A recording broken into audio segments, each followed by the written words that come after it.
Hello, everyone. It's Phil and Pete. What's up, Pete? Everything and nothing.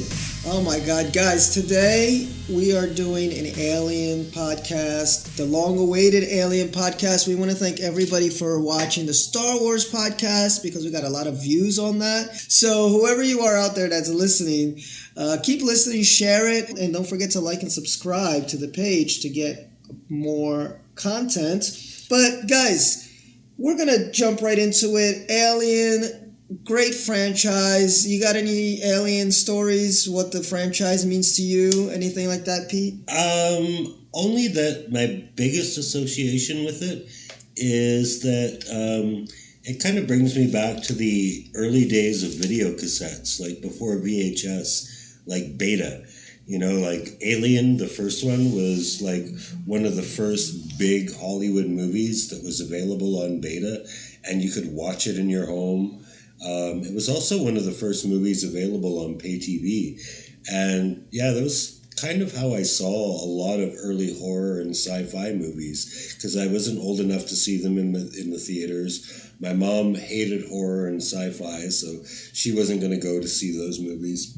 So I mostly saw them on early VHS releases and pay TV. And yeah, it kind of takes me back. I'm glad that the franchise has stuck around. I don't think it's a great franchise. I think with the exception of what is probably going to be both of our top two picks, most of the movies aren't really that great, but they're fun, and I'm glad they're still around. Yeah, for me, it's...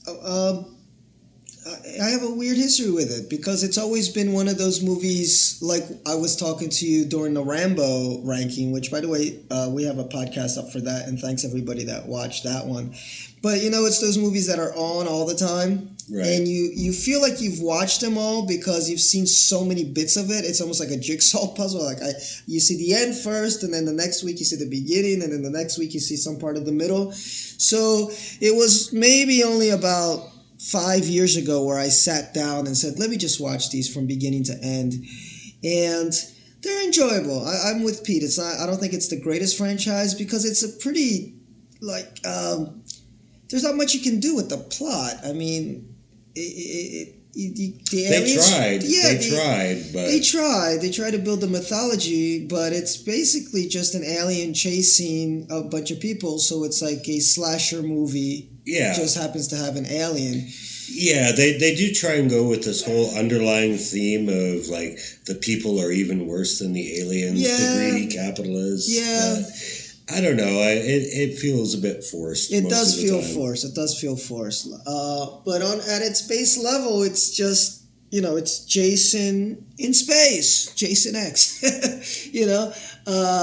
So there's not much you can build off of that, and I give Ridley credit for trying to do it with the last couple of movies. We'll get into those, for sure. But what can you do with this other than it's an alien that knocks off people one by one? It's a slasher movie in space. So that's I don't have any emotional attachment to the series other than it was always around, and then it only took till much later for me to sit down and watch them all. And when I was doing this ranking, I was surprised by how some of my feelings changed for some of these movies, and for others, not that much, which we're going to get right into it. I had one major feeling change. That was about it. Other than that, I probably could have ranked them without watching them again. I feel you on that. So Pete's going to start us off this time.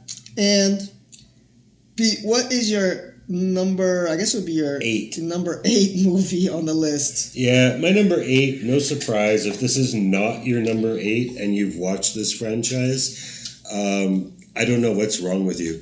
It is AVP Requiem, which actually I didn't know existed. This is like the one movie in the franchise I'd never heard of. I was like, I didn't know they made a second Alien versus Predator movie. How awesome is this going to be? And it's not awesome at all. You're a better man for that, not knowing where you were until you found out. Yeah. I mean, the thing is, what do you want from an Alien versus Predator movie? You want aliens versus predators. And this movie largely focused on the human element. The characters were fucking retarded. Like, they were a waste of screen time. And when we did get Alien versus Predator action, it had this goofy-ass editing where you didn't actually see anything. You could tell aliens and predators were fighting, but you couldn't see it. So basically the movie focuses on human characters that you don't give a flying fuck about. And when it does come down to Alien versus Predator action, you don't see anything. So it was a silly ass movie. I mean, I was drunk as fuck when I watched it, so I was like, okay, like 10 minutes in, I'm like, this is so bad. But, you know, I'm here already, so I might as well just suffer through it. But it was seriously not good. I agree with you guys. This is no surprise. It's my last pick too, or like my number 8 spot. I will try to give it a little bit of love, you know, and I'll give you a little bit of a silver lining. One is that I had done an Alien rewatch just for the fun of it about 5 years ago. So I watched it for the first time then, hated the movie. And then I had to do it again when a buddy of mine, Jeremy Wardy, and I did the Predator rankings. So this falls into the Predator franchise. And it was a little bit more watchable because I kind of just knew what was in store. And so this is the third time I'm watching this movie, and hopefully the last.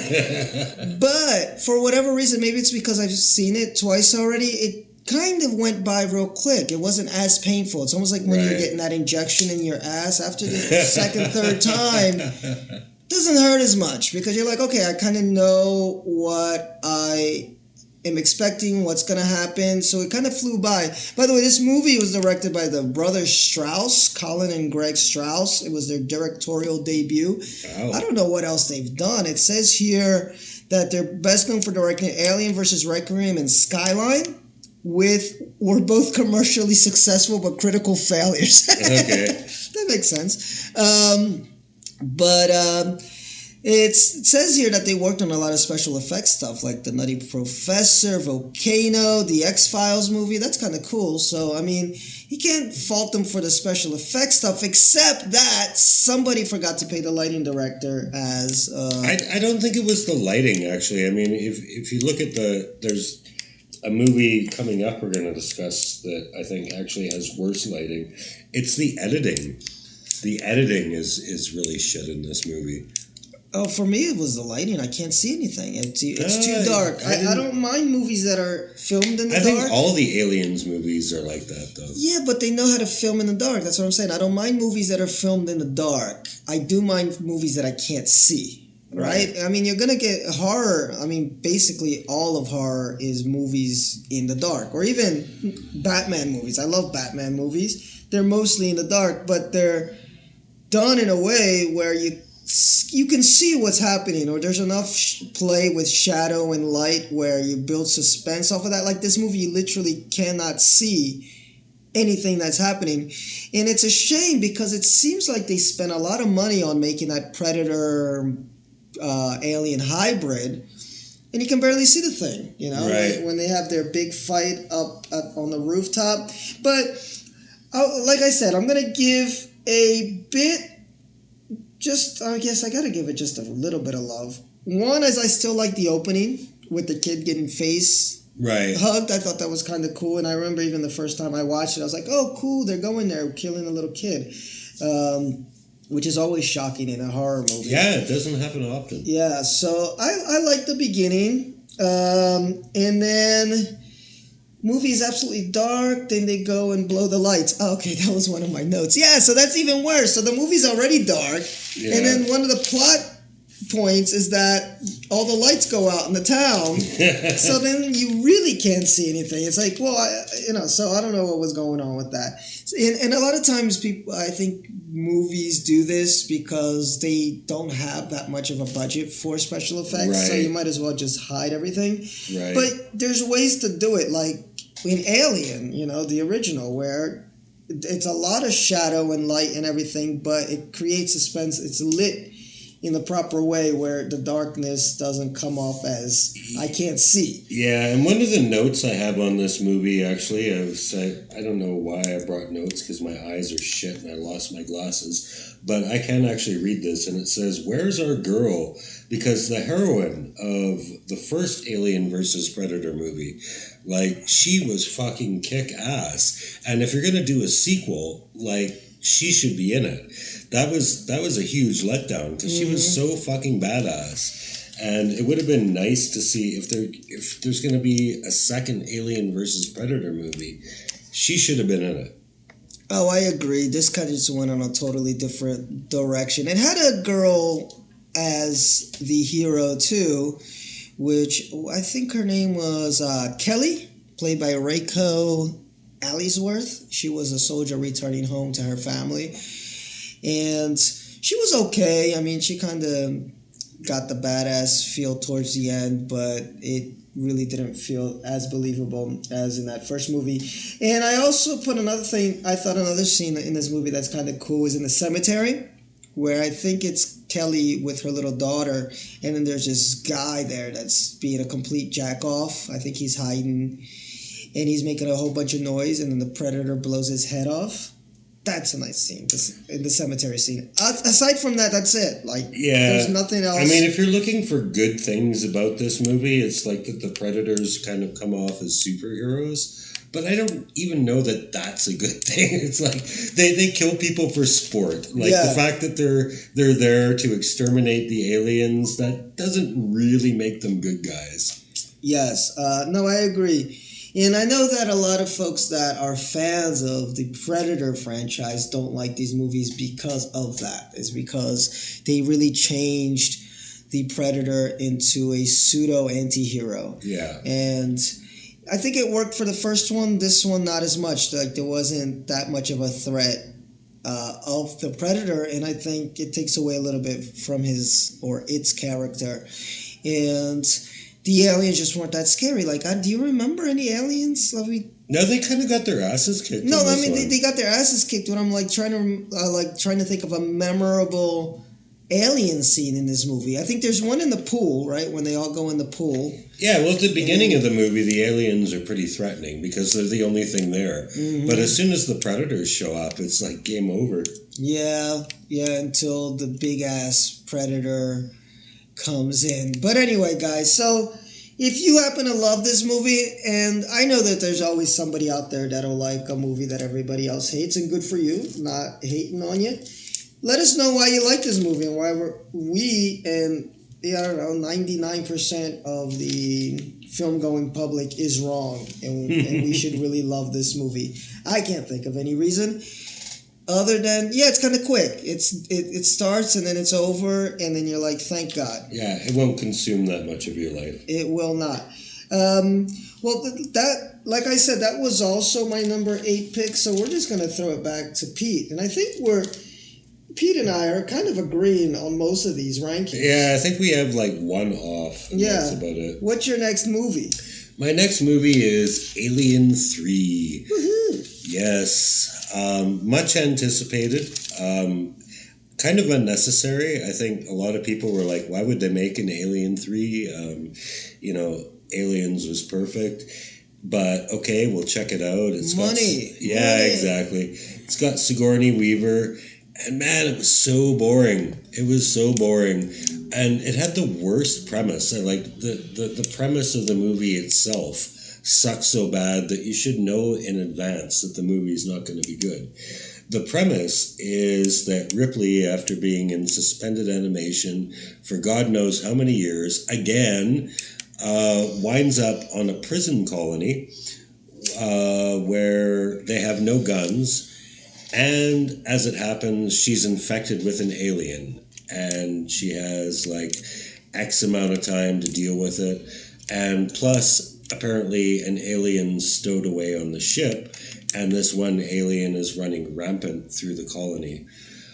It's difficult to talk about this without talking about Aliens, because Aliens was like so amped up. It had so much action. It had so much carnage. It was well done. And then, like, here, it's like everything is scaled back to, like, utter minimalism. Like, nobody has guns. It's only one alien. And it's really inconsistent the way the infection works with Ripley, too, because, like, in the first one, John Hurt gets, like, the thing sucking on his face, and, like, 12 hours later, he's got an alien bursting out of his gut. And apparently Ripley's been infected for, like, 70 years. No, but you know what it is? Because she's got a queen inside her. So I think the gestation period is a little bit longer. Because I was confused about that, too. And then I was like, oh, wait. Then I thought about it, and I think it's just because it's the queen. Okay. Yeah. But yeah, it's long, it's talky, it's boring. It's kind of like, I don't know, imagine like a Halloween movie where like Michael and Laurie just like sat down and talked about their feelings for 2 hours. I mean, I think that might actually be an interesting movie, but nobody really wants to see that. And this is kind of like that. It drags. Yeah, no, I agree with you. I also have this movie as number 7. I actually saw the director's cut. I think they call it. I watched it as well. Yeah. What's it called? The something edition. I forgot. They have like a cool little name for it. Yeah, because David Fincher is like one of my favorite contemporary directors, and I remembered that this was his first movie, and I thought, man, maybe there's like some signs of genius here that I'm missing, but it's like, no, it's just a bad movie. I agree.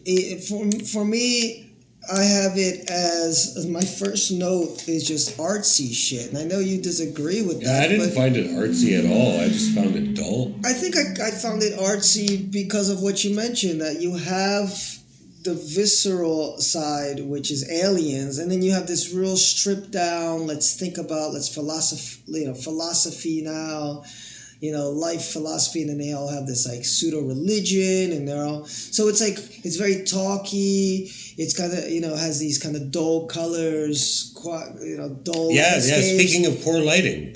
This movie was very poorly lit. Yeah, I agree. I agree with that. But I mean, it's a prison planet. I guess you would expect it to look like that. Yeah, but it has in art. For me, it had like an art house feel to it. It was like alien art house because of that, of how scaled back it is. Now, I remember watching the original version, and I didn't notice that I was watching the director's cut until it was like a bull that got, because I think in the original version it's a dog, right, that gets the alien in him, right, but in this movie it's a bull, and I was like, wait a second, I don't remember that. Assembly cut, that's what it is. It's the assembly that's right. cut. Yeah. That's what it's called. They all got these cute little names for director's cuts anyway. Yeah. And I don't know, it just what saved this movie for me was the character, what's his name, played by the black dude. Charles S. Dutton.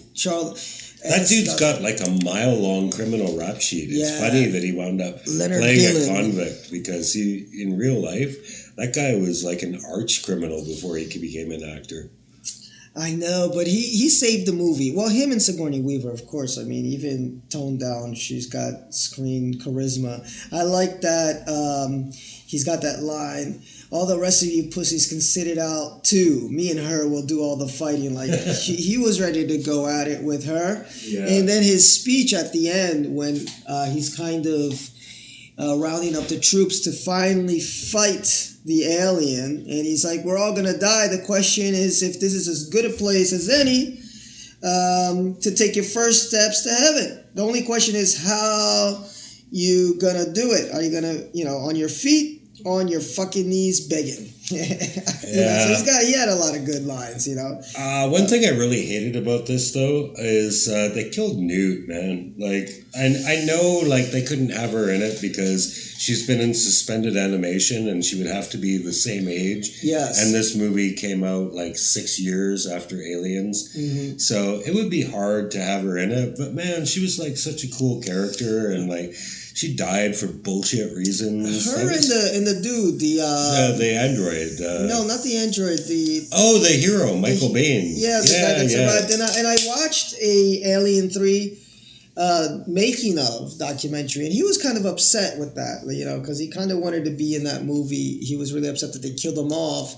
And in the script, it called for him to be there because, you know, Right. he's dead. And it ended up that they couldn't use his image, you know, like the lawyers Right. were like, you can't use his image, so they just show like on the computer screen that he died. That was how they got around to that. But Fincher does disown this movie. There was a lot of problems with He was apparently production. like really traumatized by it. He basically said he was bullied by the producers. Yeah, no, they kind of wanted their version of this movie. It had a lot of screenwriters, a lot of directors that had come before him, and then he was kind of just put in there as like a dummy director. Like, okay, just do what we say. Yeah. And so But it was his break. it was his big break, and he's gone on to do a lot of great stuff after. So you can't, you know, sometimes the breaks come hard. Mm-hmm. But for me, again, it feels like a 90s alt music video. Nothing pops off the screen. The movie is bland, but I will tell you this. I think this is the first time I sat through the movie from beginning to end all the way without falling asleep, like really paying attention to it. And because I think even when I did the Alien, I said that I did the Aliens just a rewatch for my own entertainment, and I'm pretty sure I fell asleep during this one. But since this was for the podcast, I'm like, let me really pay attention and really see what I'm missing about this. Kind of like what Pete said, you know, it's like, this is one of the great modern directors. What are we missing? And there are people that genuinely like this movie a lot. Yeah, it does have a fan base. Yeah, and I was like, what am I missing? I will say the assembly cut. It's been a long time since I've seen the original cut.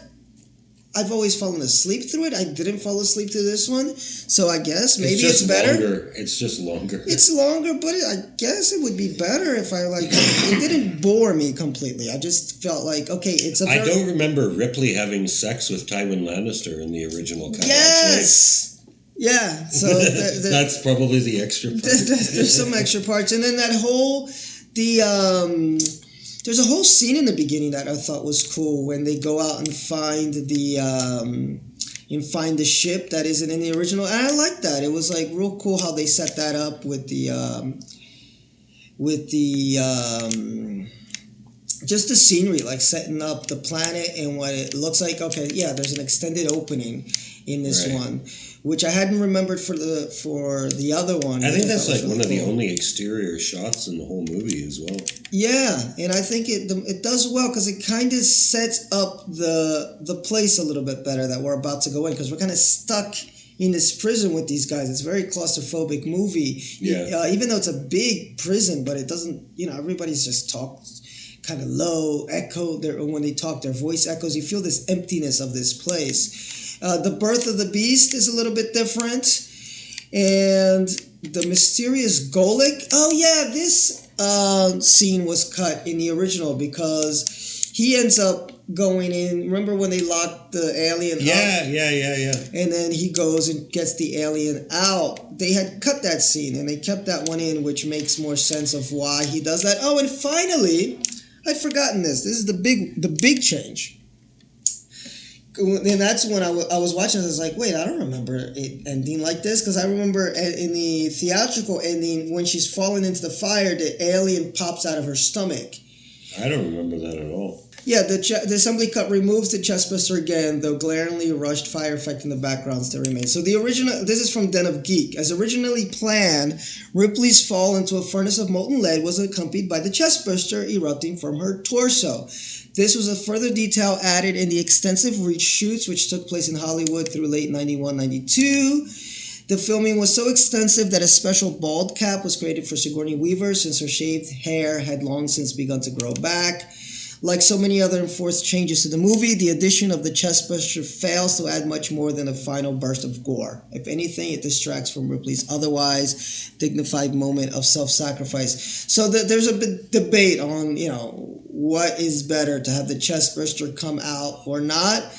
I think I like it with the chestburster. I'm kind of in the minority. I don't remember the chestburster, really? No.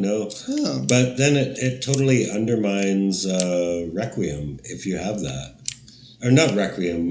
Resurrection. Yeah, because the whole idea is that she and the alien died as one.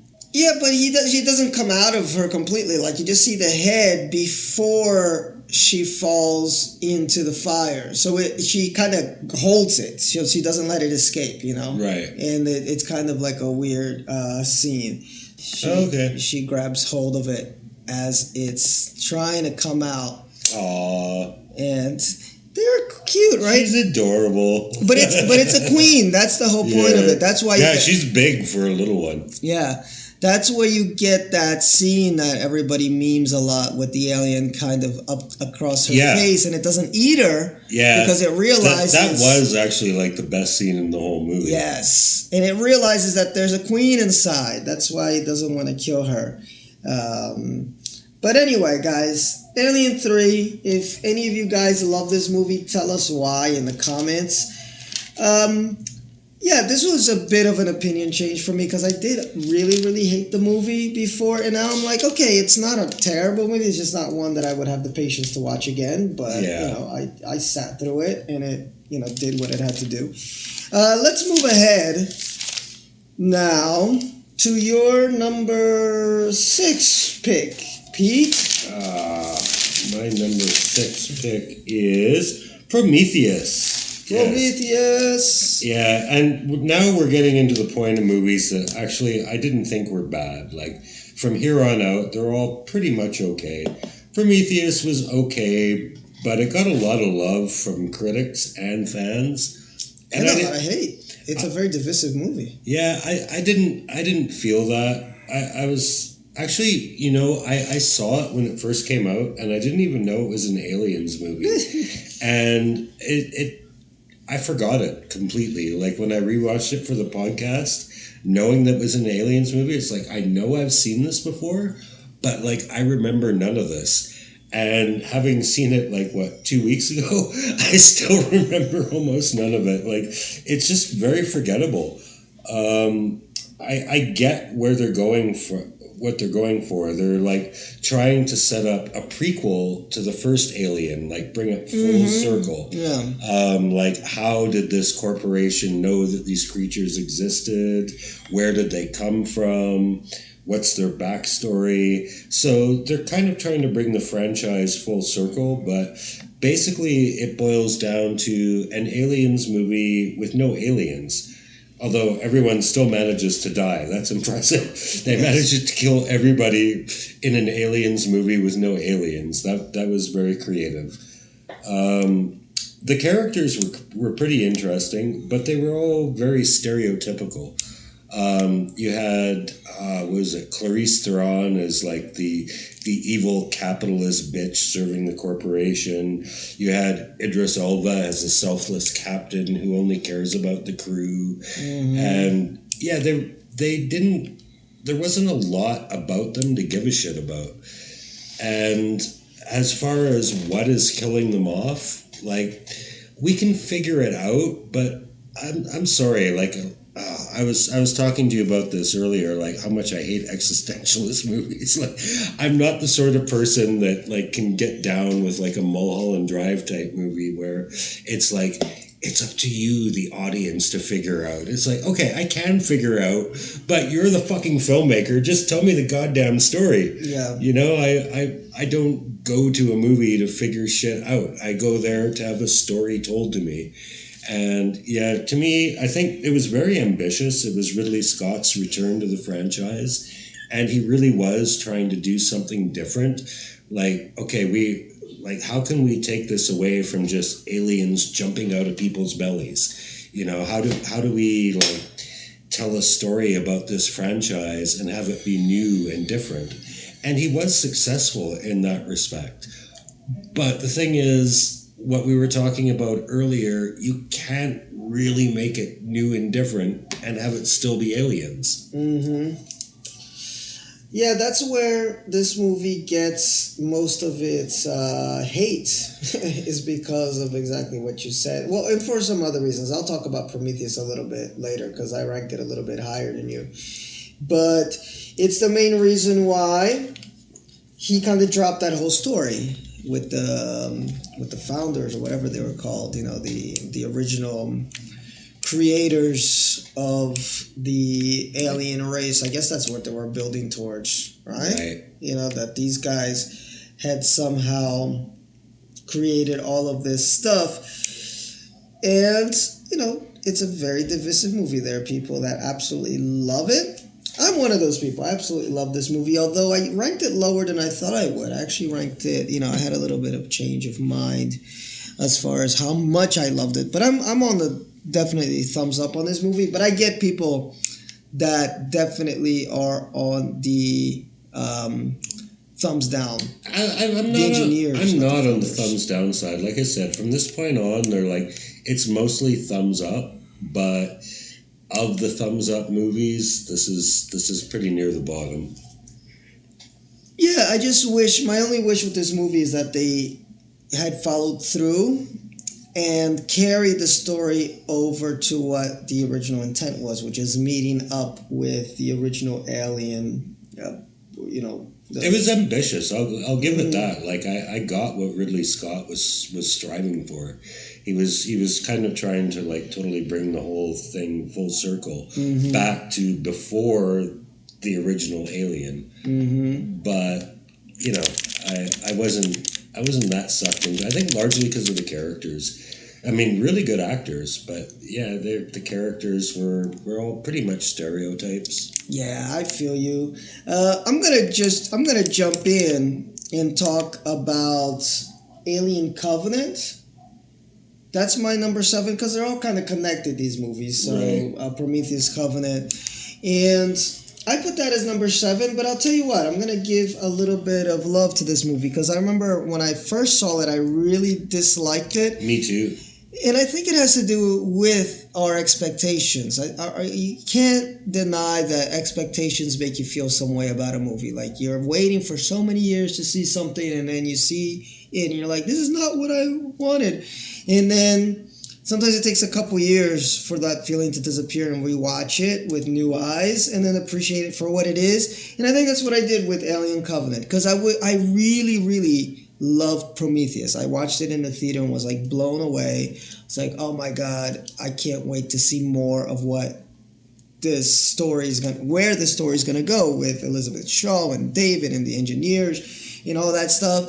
And due to a lot of studio pressure, because they saw that this movie was so divisive among fans, Ridley kind of scratched that and said, "Okay, I'm just going to give you." It's a gore fest. Yeah, I'm going to give you an alien movie. Yeah, just like with alien. You wanted aliens? I'm going to give you fucking aliens.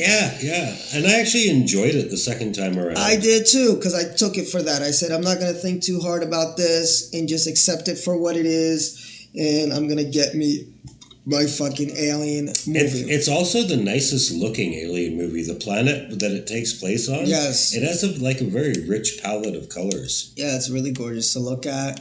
We got Michael Fassbender doing double duty. Yes. Which is really awesome. That was why I hated it the first time around, because like the whole I saw that coming like from halfway. Like it was this big twist movie where they switch identities and they, you know, spoiler alert, sorry, but it's not really a spoiler because you see it coming halfway through. When they went down that route, I was like, oh man, like, did you have to be so obvious? But guys, guess what? Our long ranking podcast, there are no spoiler alerts. Yeah. If you haven't seen these shits yet, then too bad. Okay. Yeah. Only if, like, you know, sometimes this happens, like when I did the Predator one, the new one had just come out, so we didn't give too many spoilers for that. But then all the other ones, you know, this movie's been out since 97, so that's enough time. 97? 97. 2017. Yeah, okay. Okay. And, yeah, but I kind of, I would say rewatch this with different goggles of just enjoy it for a gore fest that it is. Man. Enjoy the carnage. There's a lot of carnage in this one. I enjoyed it. And I wasn't as upset with the philosophical side of it. Because, you know, Ridley's been trying to do this. He's like obsessed with this idea of androids. That's one funny thing that I got from the Alien franchise this time around. It's less about aliens and really about man's relationship with AI. Like it breaks down to that in almost every movie. Well, he's the director of Blade Runner, for Christ's sake. Yes. And so he definitely has this theme over and over and over in his movies. So, but it kind of bored me the first time, having Fassbender just talk to himself and teaching his other self about being more of a free AI, because he's like the good version of Walter 1. Right. And Walter 1 is like the nice android because all his programming has been made as such, Whereas David 8 is like, I'm freer than you, and you need to be free of these bonds. So it's kind of, first time I watched, I was like, oh, this is so pretentious and so, like, I've seen this. It is pretentious. Yeah, and we've seen that a million times before, if anybody's watched one episode of Star Trek with Data, like that's one of the main themes is like, what does it mean to be human? What does it mean to be an android? That's kind of like a beating a dead horse type of a theme for me, at least. Yeah. So it bored me a little bit, but this time around, I still think those are the scenes that drag the most when he's teaching them how to play that stupid flute. Right. I'm like, oh, fucking shit, and he just happens to play the main theme of the movie on the flute. But then you get all the blood and carnage. I did think it was kind of stupid that everybody just kind of trusted him, especially that guy. Yeah, they put way too much fucking faith in him, man. Yo, that dude that followed him all the way down these dark steps, like, like when he got the first chest buster in him, like he got him all the way down the steps, all the way down here. Like the minute you walk into this, what looks like a really disgusting lab, I would be like, all right, that's enough. Like, I don't need to go much further than this. You know why? He doesn't want to look prejudiced. Oh yeah, because probably in the future they have AI prejudice where you're AI phobic. Yeah. So that could be it. Because I'm like, why would I keep following this dude, especially down dark steps, and especially, I don't know, like this whole thing with watching the chest buster, like the egg open. I know that's such an iconic scene in all of these movies, but every single time they do it, I'm just like, why? Like, you're seeing this really, this organic thing that doesn't look beautiful organic. It looks odd organic. And if it's opening, I'm just not going to sit there and just wait to see what's going to come out of there. Yeah, at least watch from a distance. Or watch from a distance, yeah. And that's way back from the first Alien movie. And when I start talking about Prometheus, our friend Craig, he hates this movie because of stupid decisions made by some of the characters. But they all are really stupid, like in all of these movies. Like Covenant. I wrote that in my notes, by the way. It's the fact that they really don't give a shit about, air contamination. They're all on this alien planet, not wearing any masks, not wearing anything. You don't know what's in the air, what spores are going around. The captain following David down the steps is stupid. The Walter versus whole David thing, again, it wasn't as cringeworthy this time around. But not a movie I'd watch again. It's definitely not one that I'm like, oh, I can't wait to see Covenant again. No, but, I never, if we weren't doing this podcast ranking, I probably never would have watched it again. And I'm glad I watched it the second time because I did at least enjoy it a bit more than the first time. That much I will agree with. I definitely enjoyed it more this second time, but I think that's because I had taken away like the weight of expectation of what I wanted the movie to be. Right. And we did talk a little bit about that with Star Wars, with how the fans were expecting so much out of the movie, and sometimes when you go into a movie with your expectations, you're going to not like it if it doesn't meet your expectations. It's like, what's that, confirmation bias or whatever the fuck they call it? Yeah. And then if it doesn't confirm what you thought it was, then it's wrong, which explains some of why people didn't like the movie. Sometimes it's just because the movie sucked, too. Yeah. X-Men fans are the same way. I belong to an X-Men group on Facebook, and yeah, some of the movies suck, but there's some people on those groups who, like, hate even the good ones just because, like, this isn't what I wanted. This isn't what me, like, insert name here, personally expected from this franchise. Exactly, because these directors are making these movies just for you. Yeah, exactly. And they're like, But the whole point that I'm trying to make is that, directors, they can pretty much do whatever the fuck they want. And you just have to accept it. And either you like it or you don't like it. But don't judge the movie based on what you expect the movie to be. So with Alien, it kind of has a similar thing because we had so many directors doing Alien. Every movie is by a different director until it got back into Ridley Scott's hand. And everyone has kind of a different tone. And then when Ridley got it back, he's like, hey, I want to just take this story somewhere else and see what I can do with it. And we kind of just have to respect that. You can like it or not, but don't judge the movie on the fact that Ridley Scott didn't make Alien Part 2. Right. Yeah. That's not what he wanted to do. He didn't want to make Alien Part 2. Yeah, no, those two movies, they had a very different vibe, and I totally respect what he was trying to do. He was trying to take it someplace different. Just, personally, I'm not interested in seeing it go anywhere different. What's your next movie? You're still on Covenant. Oh, you're on Covenant. Yeah, Covenant. Oh, so we're still talking Covenant, yeah. Yeah, so next up for me is... Wait up. I think next up for you is Covenant. Yes. Okay, so, we're talking, we're just talking Covenant, people. The alcohol is, although I drink slow, but it's working here. So I'm next. All right. I think. All right, so... Because look, you did this one, you did that one, you did that one. Yeah. I did this, which would bring you back to that, which is this movie. So now I'm back to my list. My number 5 pick, which is Alien Resurrection. Alien Resurrection, which is a movie that gets a lot of hate. It does, man. I don't know why. I don't either, because I have so much fun with this movie every time. Like, this is awesome. This is mass carnage. Yeah, I went into it once more. Like, this time I went into it thinking, okay, maybe it's the same thing I did with Alien 3. Maybe I'm missing something and this movie is better than what I thought, because I see it's got this resurgence of people that really like it. And in this one I went with, let me see why it is that this movie is so hated. Maybe I'm missing something. I couldn't find anything. I couldn't find anything. Yes, it's kind of ridiculous. That last Alien. It's ridiculous, but that's kind of the deal.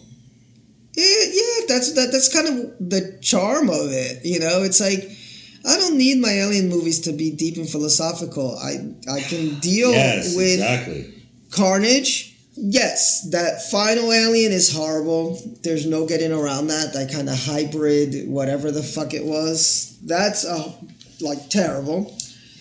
But aside from that, we got Joss Whedon. He's the director of this one. Yes, Mr. Avengers. Yeah, so this is before he was big time Whedon. I think this might have been one of his first movies too. I think it was his first movie. Yeah, so cool for him. And we got more Sigourney, so they had to figure out a way to bring her back. And they brought her back in a really creative way, too. Mm-hmm. Like, the fucking badass alien Ripley hybrid. Like, she was cool. Like, when she smokes all the dudes at basketball. Yes. And the whole cast I enjoyed, including Winona. Winona was great, but you also, in there, you had Brad Dourif as the scientist. Yes. You had Ron Perlman being a prick, as he always is. And he's wonderful at it. So, I don't know, guys. Am I just... Or are Pete and I just being stupid, or are you guys being too snobby? I don't know. Yeah, the premise of this movie is that they fished Ripley out of the lava and turned her into like some kind of alien human hybrid and used her DNA to create a bunch of aliens that thankfully are safely locked up. Yes. What happens? The aliens break loose and raise hell. That's the movie. And exactly. That's a great idea for a movie. Who wouldn't love that? Who wouldn't love it? And you expect it. These aliens are not stay locked up in that little thing forever. Exactly. And they add to it with this little subplot where Winona she's kind of a Ripley worshiper, but she's a bit afraid of her. And then, of course, they have this plot twist. Oh, guess what? Again, she's an android. Another android. Yeah. And I had forgotten about that plot twist. I knew there was something odd about her because it's been so long since I watched the movie. I was like, I know something happens to her. I just couldn't remember. And then when it turns out she's an android, I was like, oh, okay, I get it. One character I didn't like was whoever the Spanish guy was. He was the only character that I really, really didn't like. The guy in the wheelchair was cool.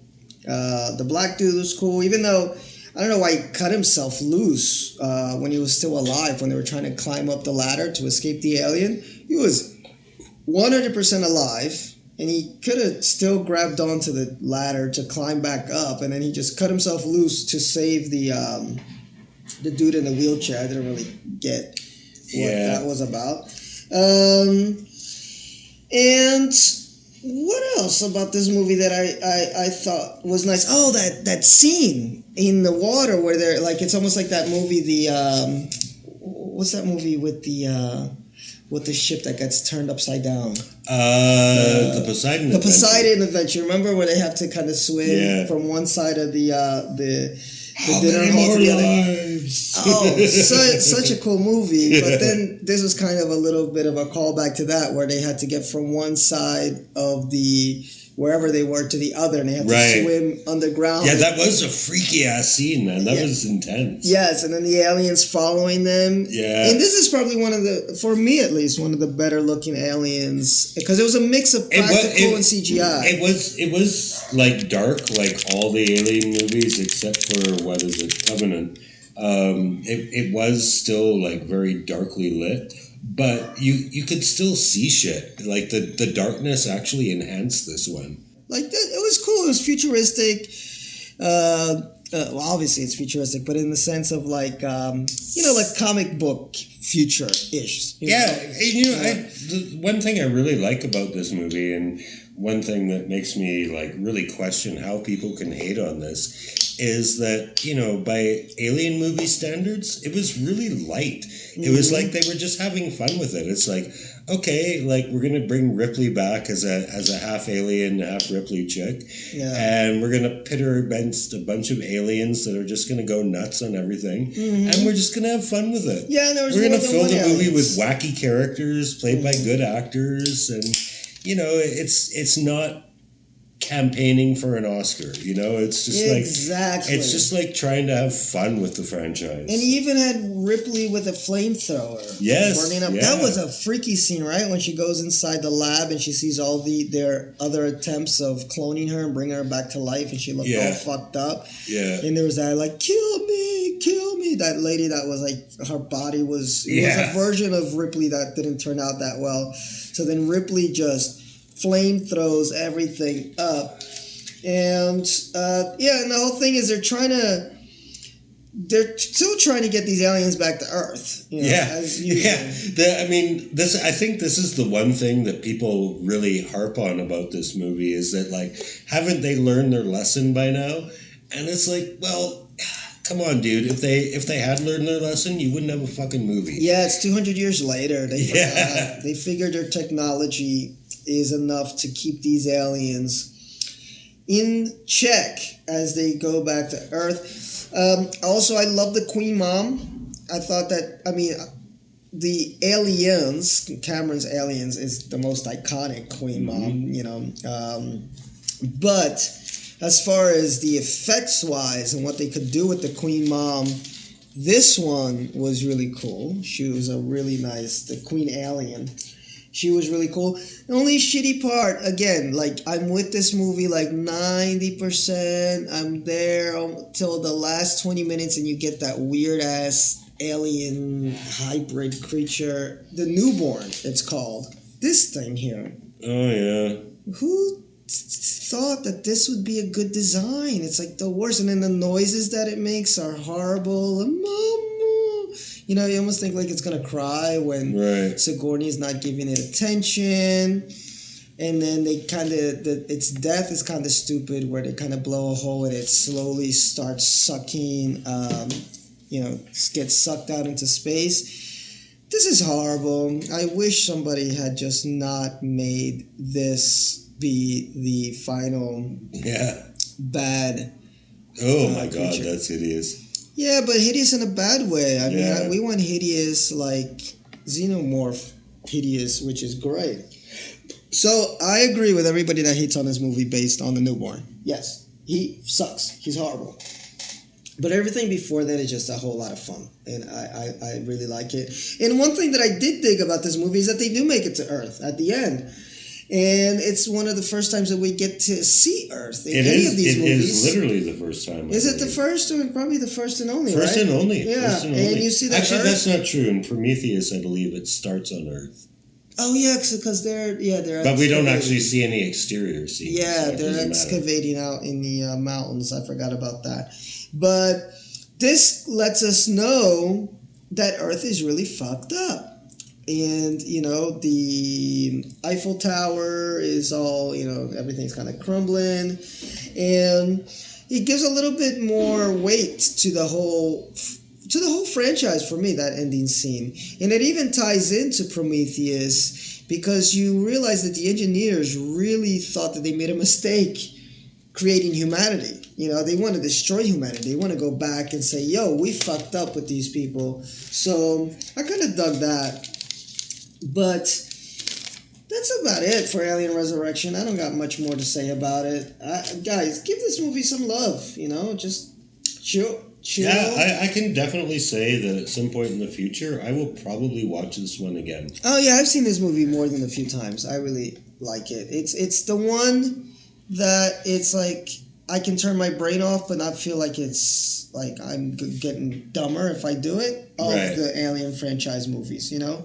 Right. And it's colorful, which I have another movie that I ranked above it, which is also on that level, but because it's not as colorful, it's not as enjoyable for me to watch, even though I ranked it above it. But this is the one that's like my superhero one of all of them, you know? It's like putting on, what's Joss Whedon, right? So it's like putting on the Avengers. Exactly. Pretty much. It's like that. All right, I'm getting more beer. And you can go ahead and talk about your next movie. Well, my next movie was Resurrection, so we can skip that, actually. Well, give a few more thoughts on it, because I gotta come back and do mine. All right. Yeah. A few more thoughts on Resurrection. Gosh. It was an attempt to just have fun with the franchise and, like, not really give a shit. Like, we're not trying to equal Aliens or Alien. We are Alien fans. We cannot have fun. Yeah, we're not trying. We're trying to do something better than Alien 3. That's my extra thought on Resurrection. It was better than Alien 3, and it was good that they made it, because if Alien 3 had been the end, that would have been a shitty way to end things. I agree with that. And guys, as we always do around this time, because this is the halfway point, we got 4 movies left, we just run down numbers. And a lot of these aren't adjusted for inflation, guys, so just bear with us. And how did these movies fare at the box office? Well, this is a very, very profitable franchise. It's made over $1 billion worldwide. Billionaires shouldn't exist. No, wait. It's $1 billion. 1,648,542,088. This is from thenumbers.com, by the way. I got Box Office Mojo open too, but they don't give us the whole roundup of the total, and I ain't doing no math. So the movie that made the least amount of money, no surprise, Alien vs. Predator, Requiem, because it kind of killed the franchise for definite, sure. Right? It's kind of weird that it made so, even though it was like an absolute shit movie, you would think that people would flock to it just because it was Alien versus Predator. Mm-hmm. I think it was like really poorly marketed, because I did not have any idea that there was a second Alien versus Predator movie. If I did, I would have watched it and been disappointed. Yeah, it made 128 worldwide, 41. 128 million? Yeah. Holy shit. Yeah, worldwide. That's still a lot of movie. It didn't make enough, I guess, for them to care enough to keep making these Alien vs. Predator movies, although it didn't do that much worse than... Resurrection? Yeah, Alien Resurrection is in the 7th slot with 160 million. And That's this one, still pretty good. it's still pretty good. But it's just compared to the others, it just kind of killed the franchise for a while, you know, because it was supposed to resurrection, the franchise after Alien 3, which was a bit of a box office bomb. Yeah. But it didn't do the 200 million whatever that they were expecting. So then no Alien movies. There's like a 5-year gap on either side of Resurrection. Exactly. And Alien 3 is 158 worldwide, but it made 54 domestic. That's why it's above, because I think I got the domestic ranking here. So domestically made 54 million. Again, none of these are adjusted for inflation, I believe. And yeah, you can tell that, you know, it was on a 55 million budget, so it made 54 million. Even though it made up its money overseas, it wasn't the big smash hit that they were looking for. And then Alien Covenant, franchise killer, 74 million on a 97 budget. This is domestically. So that kind of killed that run for Ridley Scott. Yeah. Apparently he's going to do another one. Oh, yeah, we're going to get into that in a second. Yeah, we'll see what he's got in store. And then Alien vs. Predator, the first AVP, which I'm going to talk about in a second. That one made a decent amount of cash, 80 million at home and 172 worldwide, which is why we had the sequel, AVP Requiem, but AVP Requiem just didn't do as well. So goodbye, Alien, for a while. It didn't have as much effort invested into it. Yeah, just didn't have enough script. and then we at the top 3 here, we got Alien, which made about 200 million worldwide, 80 domestically. And then Aliens, which made 85 domestically and 183 worldwide. And for me, that's surprising. I mean, I know this is not adjusted for inflation, but it's like so close to each other as far as when they came out that I can't imagine it would be that much of a drastic change. And I always thought Aliens made way much more money. So did I. Because that was like one of those huge summer blockbusters. I think people really underestimate the impact that the first movie had on the movie-going public, because there weren't movies like sci-fi and horror were completely different genres. Yeah. And this was like the first movie to come out that was like, okay, it's sci-fi and it's horror. Mm-hmm. And then this surprised me. Prometheus rounds it out at the top. It's the number 1. Yeah, that's weird, because like I almost completely missed that movie. Like I did not realize it was that big of a deal. I mean, if you adjust it for inflation, it made less than Alien and Aliens. Here it's got 144 million. If you go at thenumbers.com. So we're just going by this site. I mean, it could be completely wrong. But I like Pete and I, we were talking before the podcast began, I think it had that we want to see what Ridley's got in the bag thing going for it. It's similar to why, was it Attack of the Clones? The real shitty one, the first one? Phantom Menace. Phantom Menace made so much money, you know, because it's been however many years, 20 years or something. We want to see what Lucas has in store for us. So that movie's going to make money. It's almost critic proof. You know, everybody's going to go watch it. And then after that, you see the drop off with the second movies, because they're like, oh, well, this kind of wasn't what I was expecting, or it was. But, you know, for those that didn't like it as much, they probably didn't go out to see the second one.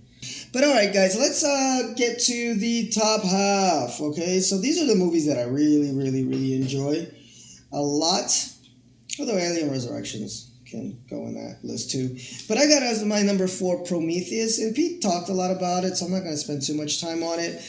I remember seeing it in the theater, and it was gorgeous. That much you cannot deny about this movie, even if you are a Prometheus hater, because it is just, I mean, those of you that were lucky enough to see it on the big screen, it's one of those movies that deserve big screen viewing.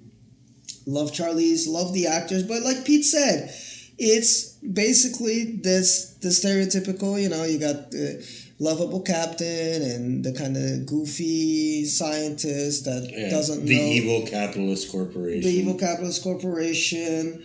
The twist in it that she's actually Whalen's daughter, was kind of odd to say the least. I wish they would have just kind of made her own character. But yeah, it's a movie that it's Ridley Scott on speed. It's like him just trying to hammer in his whole philosophy of what is AI, what is humans versus what is our reason to be alive, who created. It's like he just threw the kitchen sink of all the ideas that's ever kept him up late at night into this movie. And it sometimes works, sometimes it doesn't.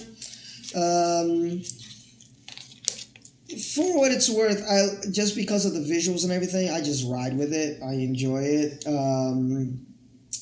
But shout out to Craig. Craig is like our honorary podcast member because we always bring him up. But he's a real cool guy and he's got a lot of good opinions on movies. And he did change my mind a little bit about this one because we always argue about how stupid the geologist and the biologist are in this movie because they're the ones that go into that little cave, whatever, inside the ship.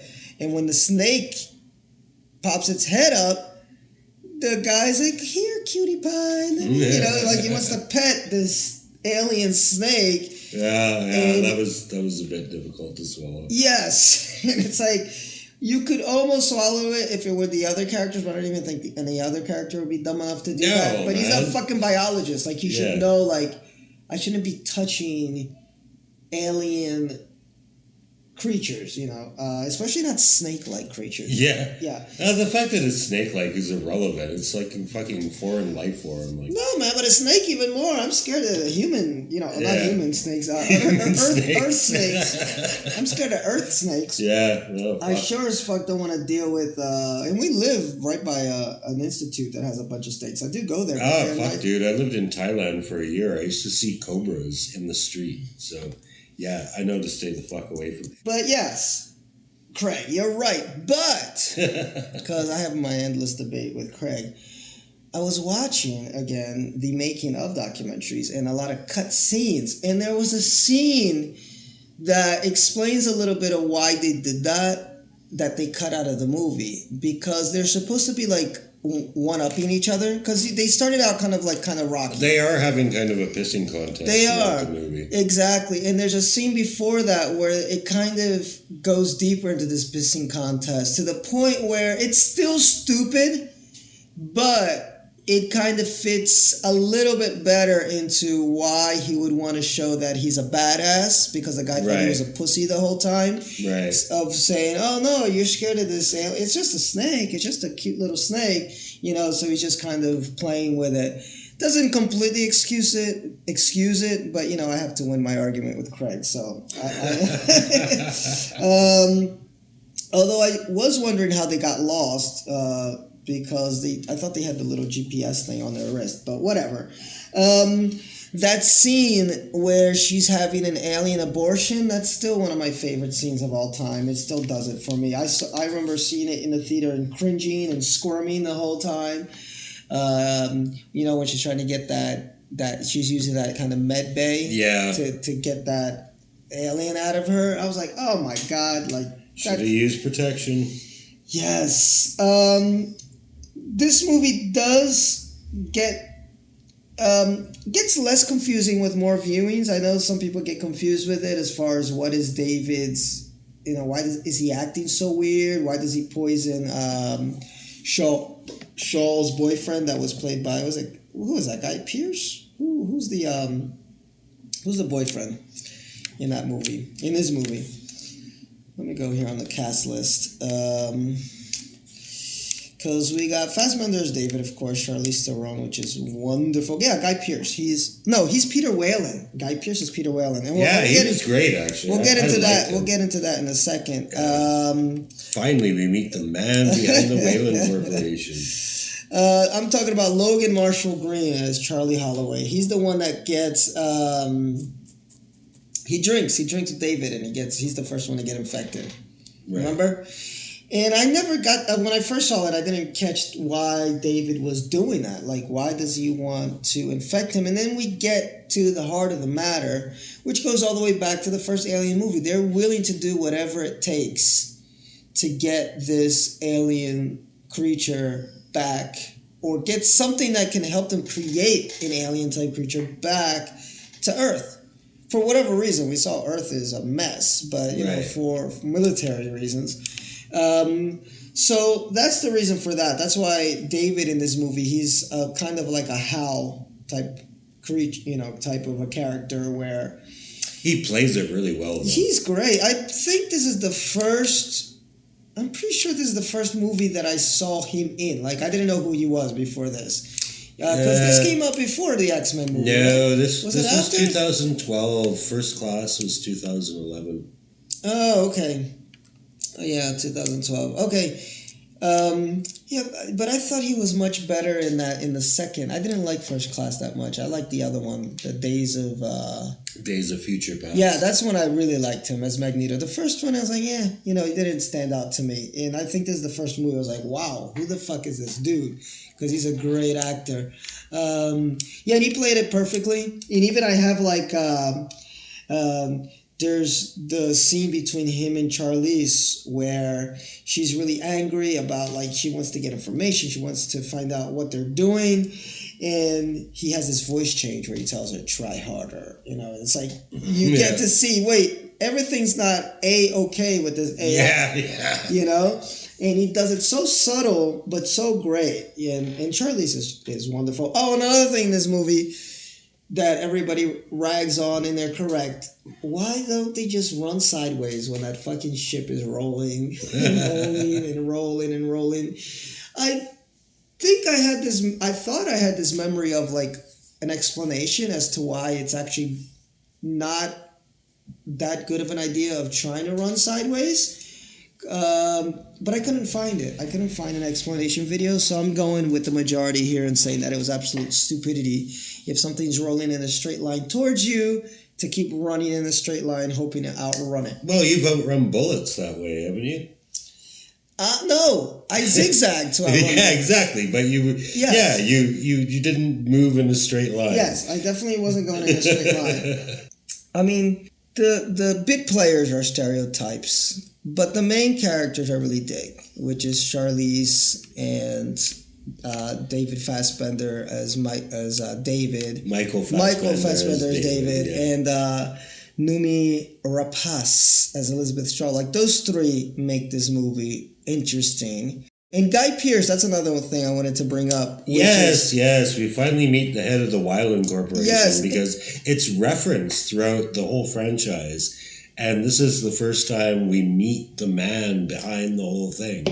And of course, he's an asshole, but we expect that. You know, this movie stereotypes corporations and the people behind them as greedy capitalists exploiting people. But, okay, like, we've signed on for it. We know that's what we're going to get. And, yeah, they deliver pretty much what we expect. And Guy Pearce is a great actor. He's been in a lot of good shit. No, he's a really good actor. Memento, what was the cannibal one? Ravenous. And why is he in that old man makeup? Some people ask. Again, deleted scenes. Because they were supposed to be the scenes with flashbacks of him as a young man. Right. That they didn't add it to the movie. Because a lot of people complain about that too. Like, you know, why couldn't they just hire an older actor? Why they get a young actor and put him under a bunch of, you know, prosthetic makeup? That's it why. It says here, Max von Sydow was Ridley Scott's original choice to play Wayland. But the casting of Pierce made it possible for him to portray Wayland as both an elderly character and a younger man. Okay. Yeah, look, but that's the important. Who appeared in an earlier script draft. They took that out. Right. So that explains for the people that bitch about this movie. Max von Sydow would have been fucking awesome. Oh, this guy. Yeah, I love him. Yes. So that's the thing. Why they got Pierce in the prosthetics. Because I know some folks don't get that about the movie. They think it's stupid. They could have just hired an older guy. It's because he was supposed to play his younger self too, but that stuff was cut out of the movie. But let us know what you think. Are you on the love or the hate train when it comes to Prometheus? Because when I think of the divisive movies, this is top of the list, at least for the last, you know, for this century. Because the vitriol is deep with this one. People that absolutely, it's almost like The Last Jedi. Either people dig it or they absolutely hate it. There's no middle ground at all. Yeah, see, I'm in the middle ground. I'm totally in the middle ground. No, but you liked it, so that doesn't make you middle ground. Yeah, I guess. Yeah, no, because trust me, either you like this movie or you think it's absolute stupid. Right. Absolutely stupid. I did not hate it. Yeah. But I didn't really love it either.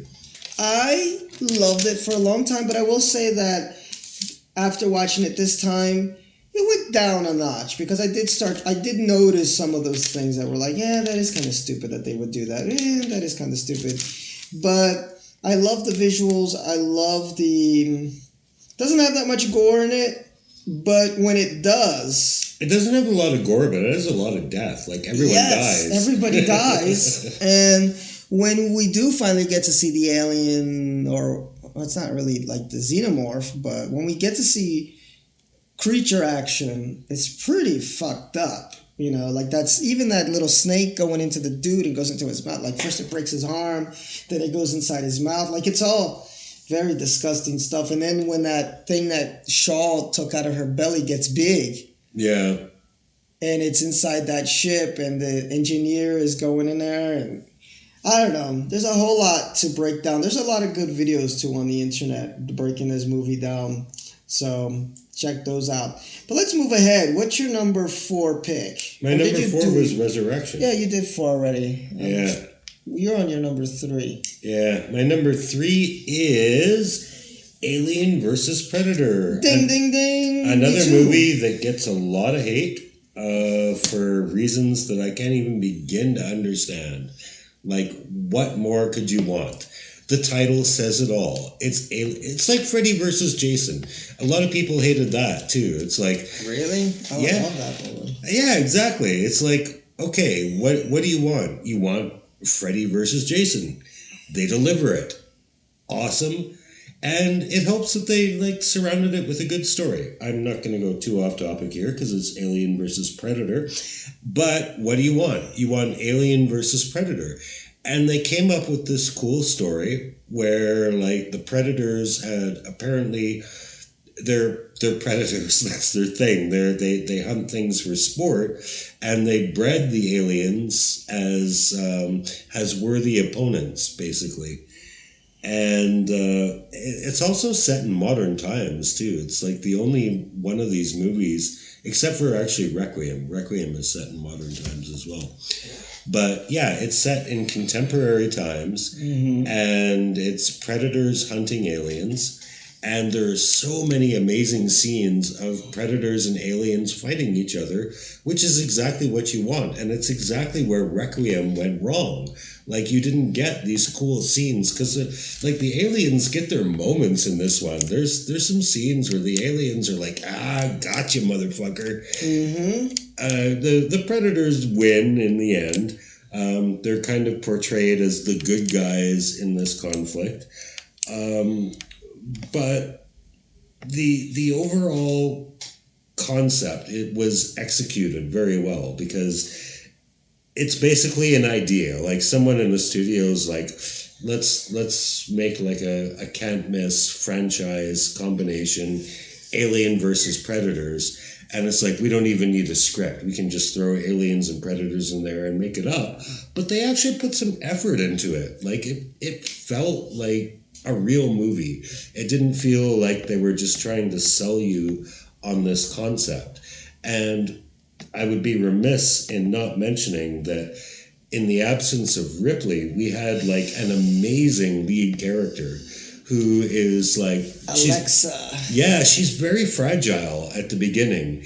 And she goes through all this trauma of being stalked by the aliens to the point where she's like, predators, please, I'll help you kill these things if you help me. And they come to respect her. At the end, they're giving her fist bumps. It's like, damn, bitch, you fucking held in there. So it didn't just deliver the concept. It had a cool story. It had a cool lead character. It had everything you wanted from this style of movie. And we got Lance Henriksen Lance Henriksen, the original prototype for Bishop. Yes, which I love. I love him in almost everything he does. He's a great actor. He does bit parts, but he's always good in his bit parts. Did you ever see his TV series? Millennium. Yes. I used to dig that. It was way too dark. It was. It got canceled after like 2 seasons. Yeah. Well, the thing is, like, if you go back to like the 1930s and 40s, there was such a thing as horror actors, like Lon Chaney Jr., Bela Lugosi, Boris Karloff. There's not a lot of those anymore, but Lance Henriksen, like, he totally is like a horror actor. He's like, he does like all these low budget horror movies that he takes the parts that, you know, maybe like nobody else wants to do, but he's a name, he's a face. And like since Pumpkinhead, Near Dark, and he's respected, because he's good. He's a great fucking actor. He's a great fucking actor. He gives the part that he plays gravitas. I'm talking a little bit, guys, because I got this as my number 3 too. So we're just kind of gonna. Yeah, I think we're pretty much on the same page from here on up. I know, and we didn't look at each other's list. I mean, not until Pete got here, but we pretty much had almost the same list this time around. Yeah, I think the only thing we disagreed on was Prometheus. Yeah, I ranked Prometheus higher than you. Yeah, I think we probably flipped those with In Covenant. I ranked a little bit lower, but no, I remember first time I watched this, I didn't know that you didn't know there was an AVP 2. I didn't know there was an AVP 1 until I did the rewatch about 5 years ago. And I was like, oh, wait, they made an Alien versus Predator movie? No, I remember this one. Yeah, I have no memory at all of trailers, of anything. This came out in 2004. My girlfriend was working at Blockbuster at the time, and she brought back the DVD, and we were like so stoked. It's like, man, can this possibly live up to our expectations? Because we're both nerds, and like, yeah, when we fired it up, it's like, holy shit, like they actually gave it a real story, but it still has aliens and predators kicking the shit out of each other, and it has cool characters. Like, how much fucking more could you ask for it? By the way, this is directed by Paul William Scott Anderson, who also did Event Horizon, which is a great little movie that doesn't get as much love as I think it should get. That's a horror sci-fi classic in my book. Although, I mean, it kind of falls apart a little bit at the end, but I really like that movie. So, yeah, like Pete mentioned, it could have just been like, it's a movie that doesn't really need a script. Just put an alien and predator exactly. And just have That's what they should have done with Requiem. Yeah. But I like that they put some effort into it. They try to create a story, you know, with that whole underground pyramid and creating that whole mythology. People say, oh, but it fucks up the whole Alien franchise because aliens were never supposed to have been on Earth before and people weren't supposed to have known about these aliens. So how could they know about these aliens? How did they not know if they had this whole adventure with them before? And especially with Alien Requiem, like a whole lot. You know, I'm like, who gives a shit? Yeah, like, that's what they call overthinking. Yeah, like... I can be more on that vibe when you have something that's by the same director that you see that he's definitely or she's definitely trying to make 3 movies and the Godfather trilogy, this first Star Wars trilogy, whatever. Pick Indiana Jones, whatever. Because I'm still not down with the fact that C-3PO and R2-D2 are in the prequels. Like, that's a valid complaint. Yeah, because it's the same director, it's the same, like, he's trying to tell one long story. Right. Then, yes, I think it's more valid to scrutinize if there are plot inconsistencies because, that's the story of Michael Corleone. If all of a sudden Michael Corleone was adopted or something, they do a prequel, or it's like, wait, how does that work? But if it's a franchise that's whether it's Friday the 13th, Terminator, whatever, we have a bunch of franchises like this. They're just kind of open. I think it's open to whoever comes in and wants to do their interpretation of it. Then I don't know if it deserves as much scrutiny. And you could argue that, okay, because it's Wayland, because it's this, it still needs to connect back to the first Alien movie. But I disagree, because those movies were pretty, like, for me, Alien 1, 2, 3 definitely follow one story. Yeah. When you get to Alien 4, it's, whatever. Well, these movies take place over a period of like 300 to 400 years. Or yes, like that exactly. too, so it's like, whatever. Then I'm willing to accept that fresh eyes, yes, we're going to keep the main elements alive, but if somebody decides to say that, Newt never existed or something, or I don't remember who this character is, okay, whatever. Like, that was Alien 2, Aliens, and you can watch that movie and have fun with it. This is what really annoys me about people who are like attached to franchises and shit on entries because they're not what they think they should be. It's like, okay, those movies that you actually love, the ones that endear you to the franchise, yes, they still exist. They're there. And if you don't like this one, guess what? You don't have to watch it again. Like, I'm not going to watch Requiem again, Yeah, exactly. It doesn't change my love even for AVP1. Exactly. And those two are definitely more connected than AVP1 to the original Alien and Aliens. So, yeah, whatever for that. If that's your gripe with the movie, then I think you just need to enjoy yourself a little bit more. Then you're like Frank from Millennium. And yes, what really made me fall in love with the movie is exactly what Pete said. It's the Alexa, man. She's a badass. Yeah, she's hot, Lathan. too. She's hot. And she's a badass. Sana Lathan, I guess. I don't know how to pronounce her name. I know, and this might be a good time for you to mention that article that you posted about how racist the Alien and Predator movies are. Yeah. That was the worst. I'm not even going to look it up, but that apparently some associate professor at some university wrote this article about how racist both Predator and Alien are. Predator, because apparently the Predator looks like a Jamaican or something because he's got dreadlocks and he's ultra violent and all of this. So this is playing on black stereotypes, forgetting the fact that the second movie, Danny Glover is like the hero. Yeah, and Carl Weathers is a pretty prominent part of the first one. Yeah, and it's a fucking alien. Yeah, exactly. And black people are the only people in the history of mankind that have worn dreadlocks. They probably worn it best, but they're not the only folks. So that was stupid. But then with Alien, I just didn't get it at all because it even went into because the alien is jet black and his blackness of this. I'm like, what the fuck? Did you not? You look at the protagonist though. Even in the first one, Yaphet Kotto. He's awesome. Yeah. He sticks around for a long time. I mean, he doesn't live, but he's not like the first person killed or anything.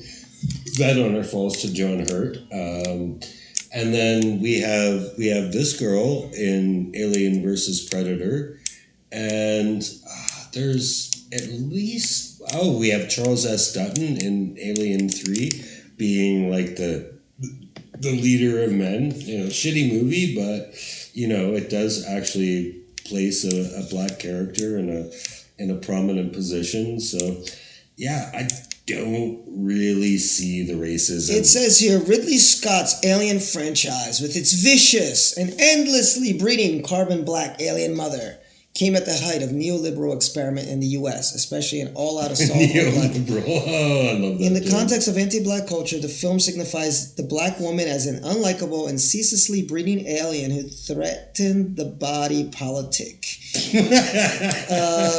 And then the black man as predator. Black men and boys are imagined as dangerous, threatening, inherently criminal, and superhuman. Okay, that is true. But as far as it relates to Alien, let's see where it talks about that. In the context of racially charged white anxieties about immigration and social order, the historical demonization of black men is a trope, a stereotype that easily maps onto cinematic typecasting. The 1987 Hollywood film that launched the Predator franchise fits this pattern. Predator depicted a black, dreadlocked, large, and super viral male. Virile. But who does he fuck? Nobody. Yeah, okay. Unless him and Arnold had a scene we missed. Yeah. And I think Arnold was bigger than him, but anyway. Yeah. Because he's talking about the largeness here. But anyway, in a way that converged white art with white political history. A white man once said he thought it was cool that I had dreadlocks like the Predator. This is not a compliment.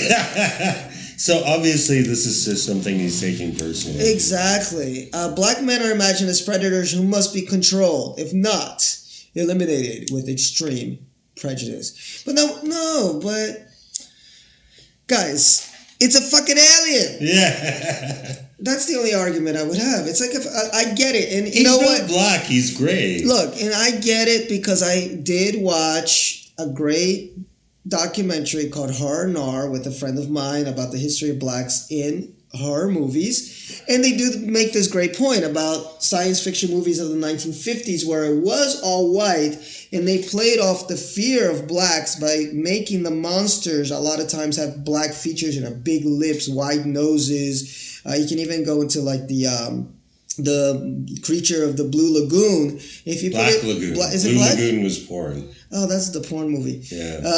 The creature of the Black Lagoon, if you look at his facial features and you match it up to like the caricature drawings of blacks at the time, it's almost an ID match. So that there was a real effort to try to make blacks scary at that point in American history. And I think in non-science fiction, you do see this trope a lot where, or you did more. Now I think it's a little bit better, where, the black guy would always be the drug dealer or the criminal and stuff like that. So it was actually refreshing for me in Predator 2 that Danny Glover's the hero. He's the hero cop. Because a lot of times, and even in Predator 1 where he said... Carl Weathers. Yeah, Carl Weathers is the good guy. Because a lot of times, especially in the 80s, but moving up, from the 70s and 60s, blacks were the criminal, the bad guy, or just the virile, guy that would last long enough to get eaten by the monster just to show that the monster is really the badass. Because look, he was able to kill like the mindless black person. So that stuff really does exist.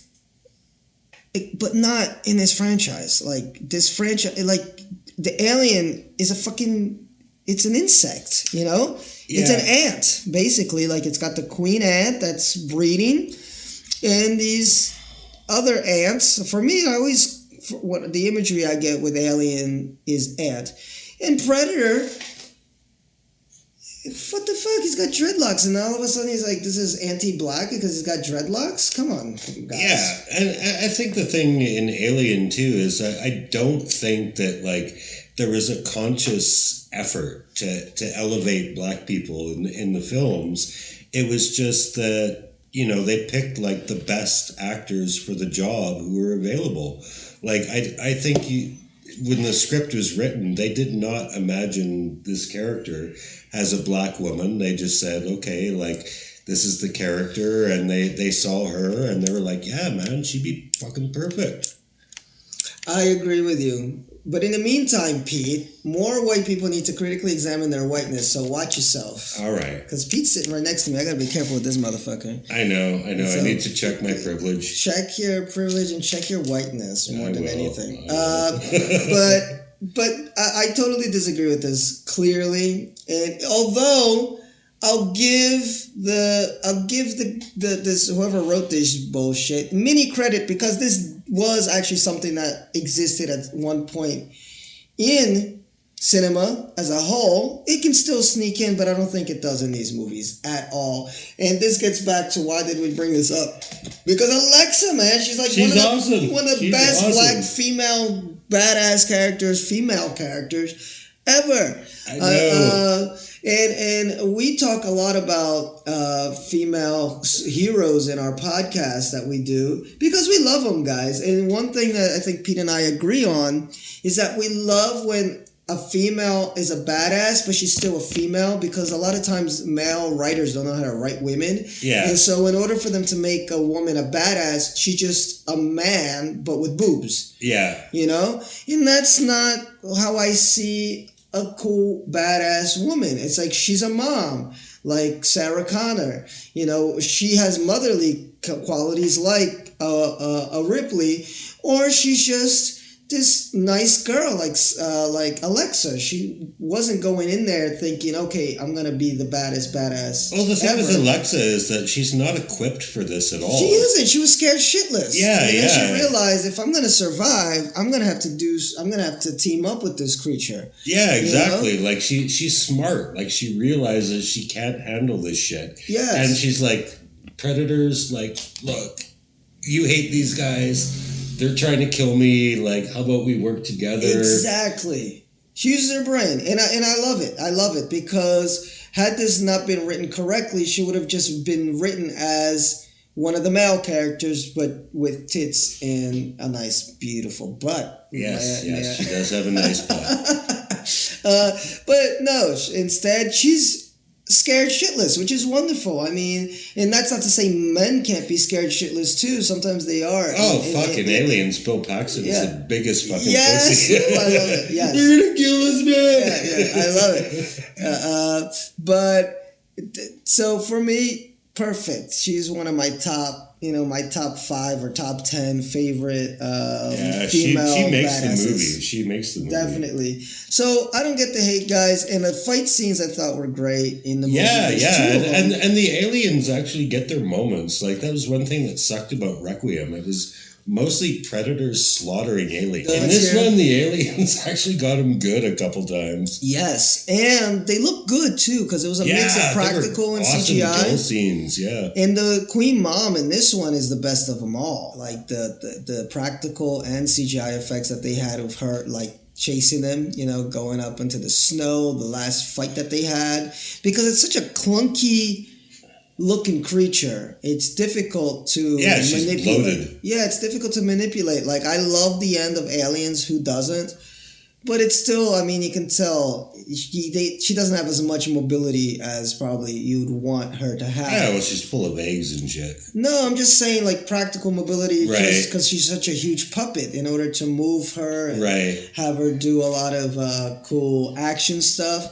And in this movie, it's like, however many years later, they had the effects budget or effects capacity to show how this huge creature, this monstrous creature, literally monstrous in size, I'm trying to say, can move and maneuver and is agile and is dangerous and is scary and is really the one alien you don't want to fuck with. The other ones are bad, but this is the one that's like, you don't want to fuck with this one at all. So, high marks. I'm going to continue to give Alien versus Predator a lot of love. I think in our Predator podcast, I might have ranked this just below the original Predator.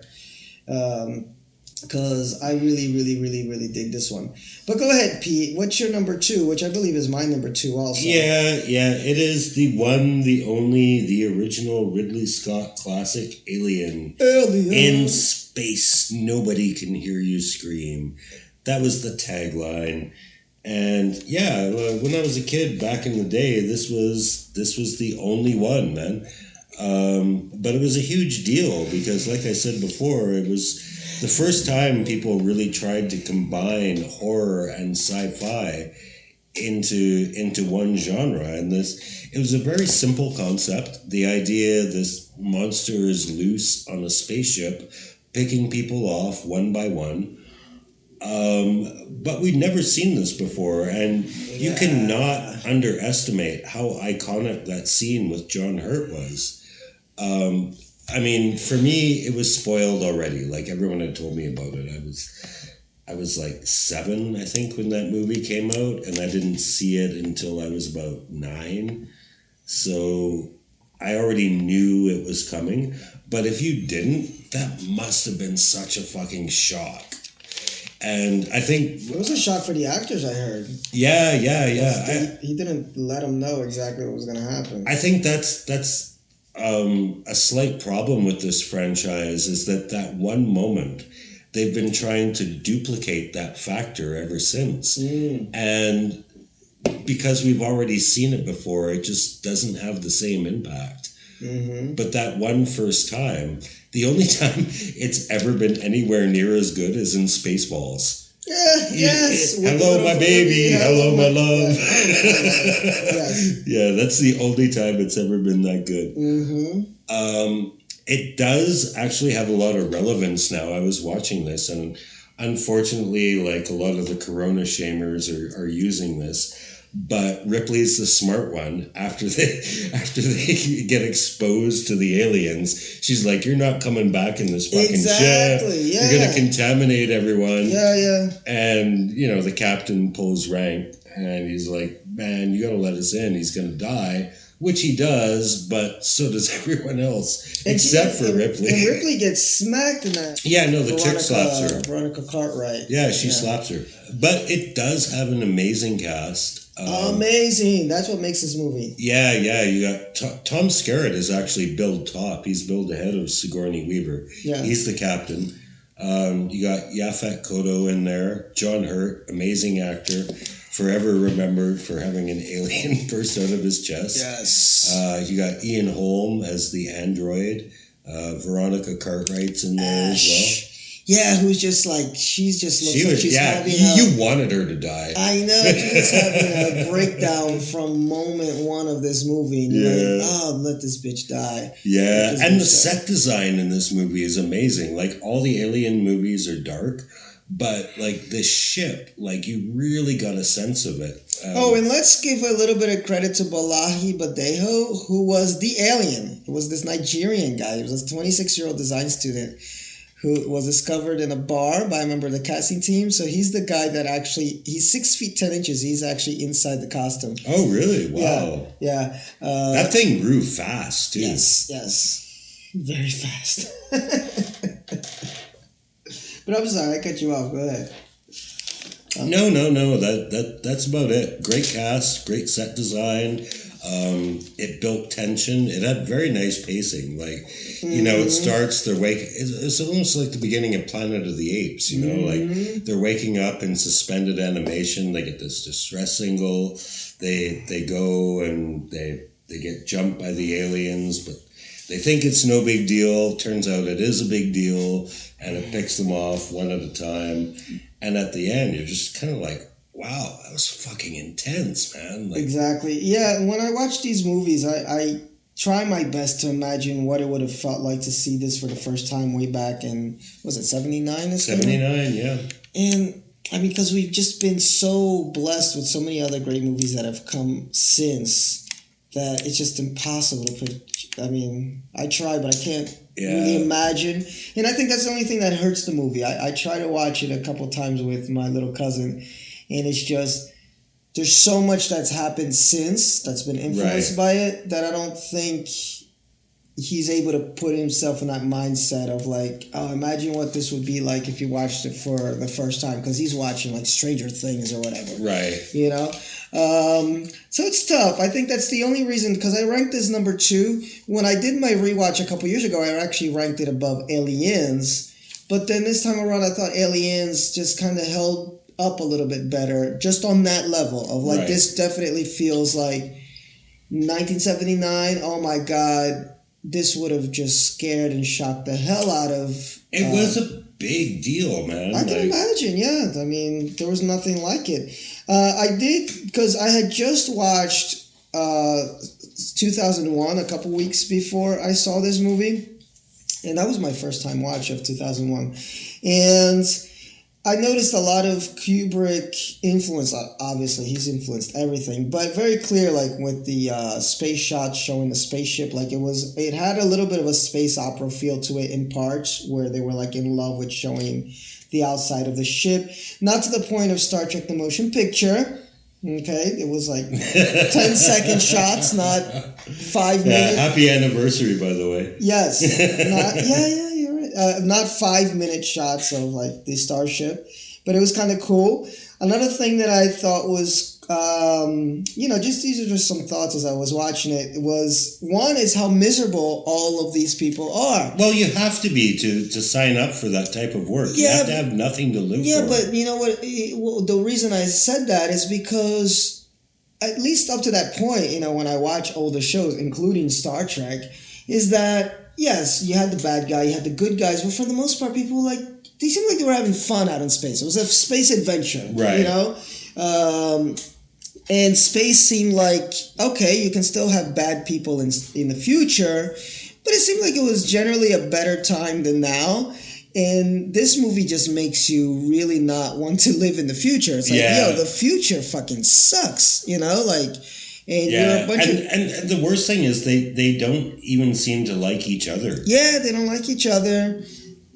Like the ship is all clunky and it looks like a garbage dump, and it's like, wow, this is not the future I was looking forward to, and it might be closer to reality than Star Trek. Well, we talked about how Star Trek is a utopian vision. Yes. Alien is definitely not. Definitely not. And direct influence, by the way, great show that I haven't finished yet, but I still consider it a great show, is The Expanse. Has this type of feel to it where it's just this future that looks really fucked up. And not everybody's happy-go-lucky. So I like that about the movie. It hit me really hard this time around. And I like the computer mother, and I like the fact that Ripley calls her "you bitch," because "you bitch" becomes an important line in the second movie. Yeah. Oh, I wrote this note down here, especially for Pete, that this ship, when she does the auto-destruct, it explodes 3 times. So the Emperor would not have survived if he were inside the ship. The Emperor from Star Wars would not have... Well, I think he went up the ventilation shaft. Like the alien. After he got incinerated by the nuclear reactor. Well, Weaver was just making sure he would not come back for the 4th movie. Like, surprise! I'm still alive. And Weaver's panties are way too small. That's just, every time I watch this movie, I'm like, motherfucker, they could have gotten her like a nice pair of panties, but I guess they need some butts in the seat. But, that's about it, guys. Oh, no, shout out to H.R. Geiger. He is the fucking man. I watched, guys, I definitely recommend it. It's on YouTube. After almost all of these movies, I was able to find these behind-the-scenes documentaries, and there's a great behind-the-scenes, the making of Alien and the making of Aliens, and up to, I think, Resurrection, they have them. But the first one is really extensive. It goes all the way from, the concept, the script writing, selling the script, all the way up to the director and how they made this movie, the reaction of it. And it has a lot with Geiger in it and him describing how he created the creatures and, all the alien landscapes. And the guy's a genius. And yeah, my girlfriend used to actually have a book of his drawings. And they're really surreal as fucked up shit. But yes. I'm not a big art fan, but you can actually look at Geiger drawings and read shit into it for hours. Oh, of course, yeah. And just the genius of this design, of just this idea. And he talks about it himself. He's like, when you have these alien movies, in the past, whatever, these creature features, the alien's always attacking you from the outside, or maybe, you drink something and it goes to your bloodstream, but it's always external to internal. And he says, I'm not somebody that gets very squeamish, but for me, the idea of something busting out of you is like the worst fear. And to this day, I don't know, I can't think of another horror trope or horror idea that scares me more than the face hugger, and then knowing after the face hug that you're still alive, and then that thing is coming out of you, because you can't control it. Like if something's coming at you, and it even happens in Aliens, the sequel, the face hugger does try to get Ripley, and you're able to maybe fight off something coming at you from the outside. Right. But you can't fight something coming from your inside. I know, because I take some really heavy shit sometimes. Yeah. And I feel like I'm about to give birth to a little alien coming out. And it's horrible. Taco Bell, man. Taco Bell will do it. And it's scary. I'm much more adept at things going in, but that's another story. But something coming out of your chest that you feel it bubbling, and oh my God, it's something that will never get old. By the way, here's a question for you.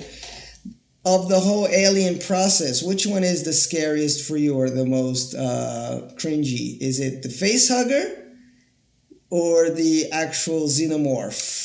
Which would you be more fucked? I think it's the face hugger because I have a real problem with not breathing. Because I have actually come close to choking on a number of occasions. Yes. And it's the worst feeling. Like, it's not so much dying. It's like, oh my God, this is going to be such a stupid way to fucking die. I got a piece of mozzarella lodged in my throat. And if I can't cough it up, I'm going to fucking die. So I think it's not so much the aliens aspect.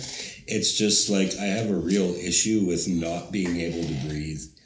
No, I got you. Yeah, no, for me it's the face hugger too, but more because, yeah, the big xenomorph, man. I mean, they're fast, they're scary, but, you know, for the most part, you just get the fuck out of Dodge, you know? But those face huggers, they're sneaky little bastards. So, like, sometimes, you know, I don't know if people do this, you know, you try to scare yourself sometimes. And sometimes I'm lying in bed and I'm imagining a little face hugger crawling under my bed or at the side of my bed and just jumping up on me, you know? It's not much you can do. Like, if a big-ass xenomorph showed up in my kitchen, I'd still be fucked. Right. But I feel like I could, I don't know, try to dodge it or something, or like escape somehow, some way.